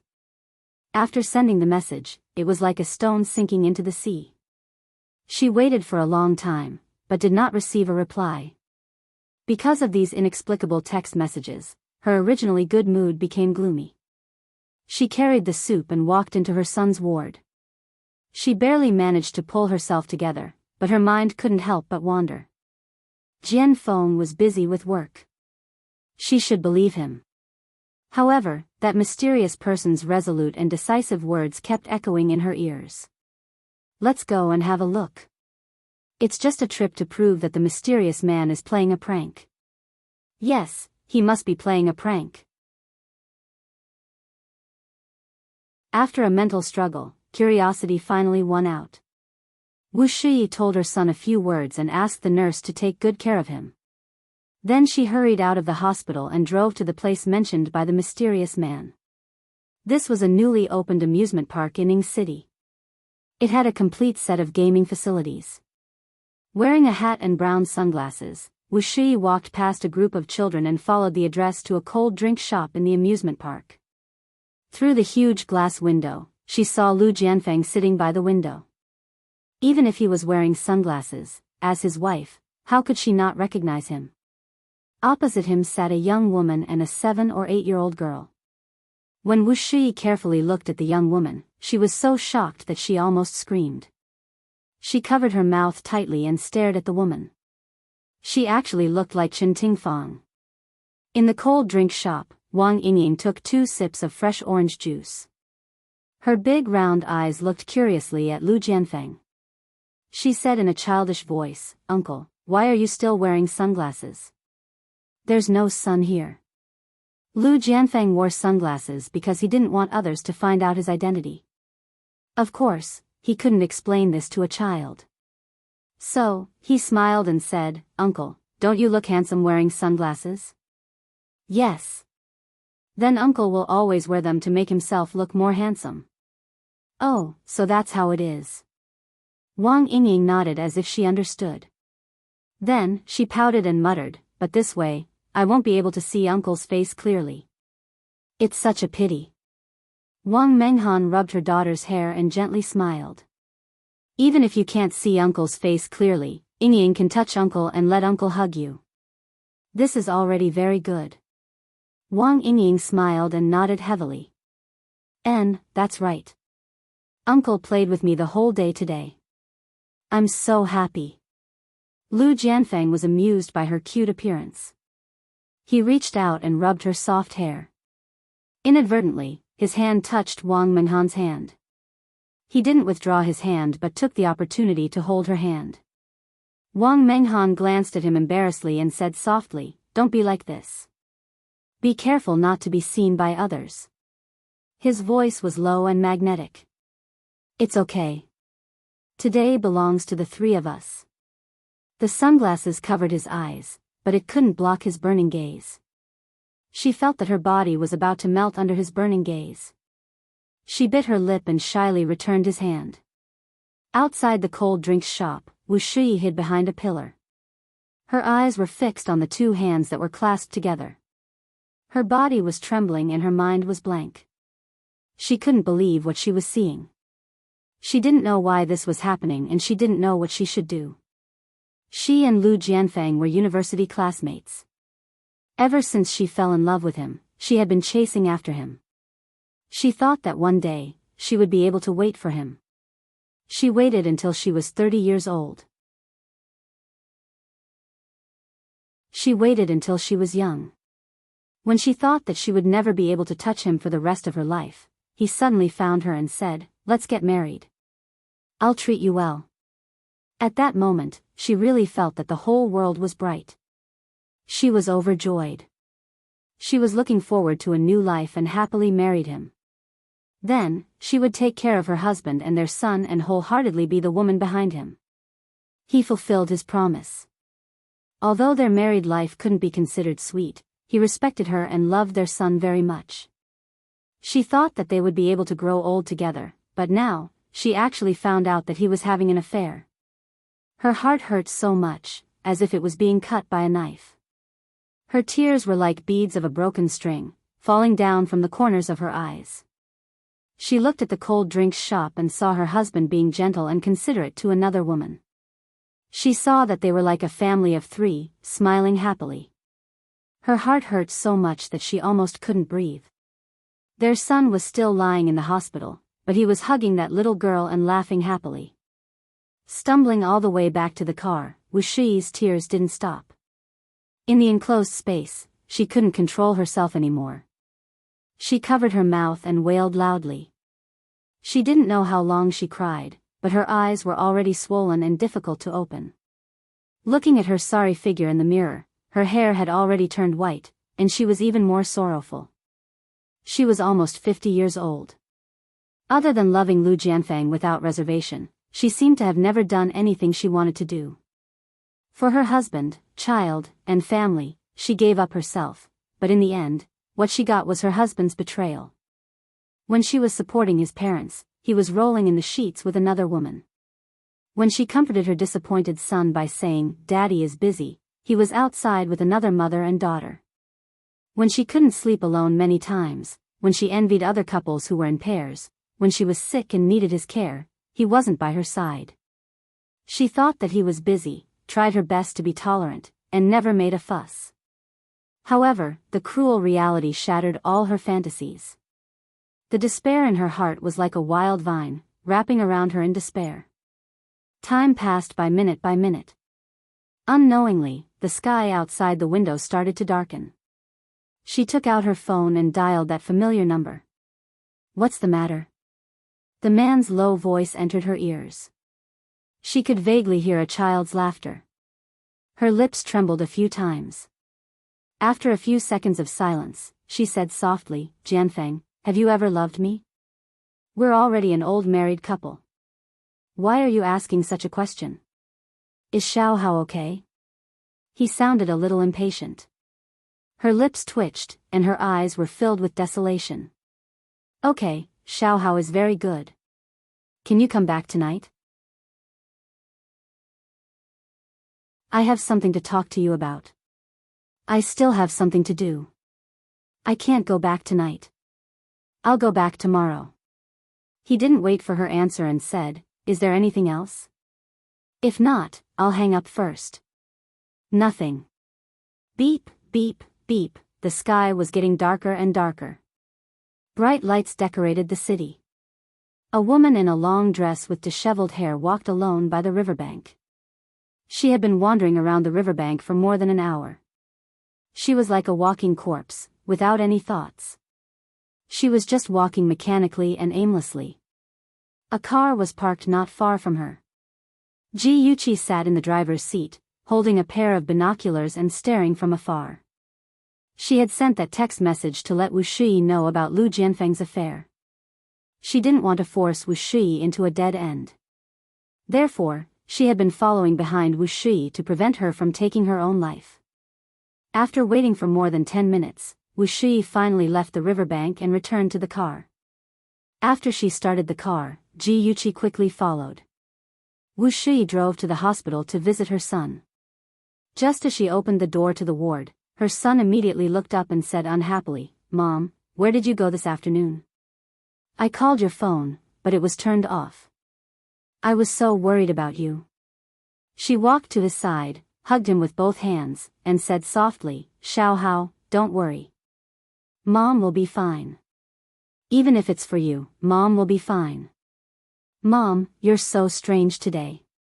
Are you hiding something from me?" Awesome novel, Shinwoo 799. You're tuning into the Dreamy Love Stories YouTube channel. Don't forget to subscribe and join us on this journey to catch the most captivating stories.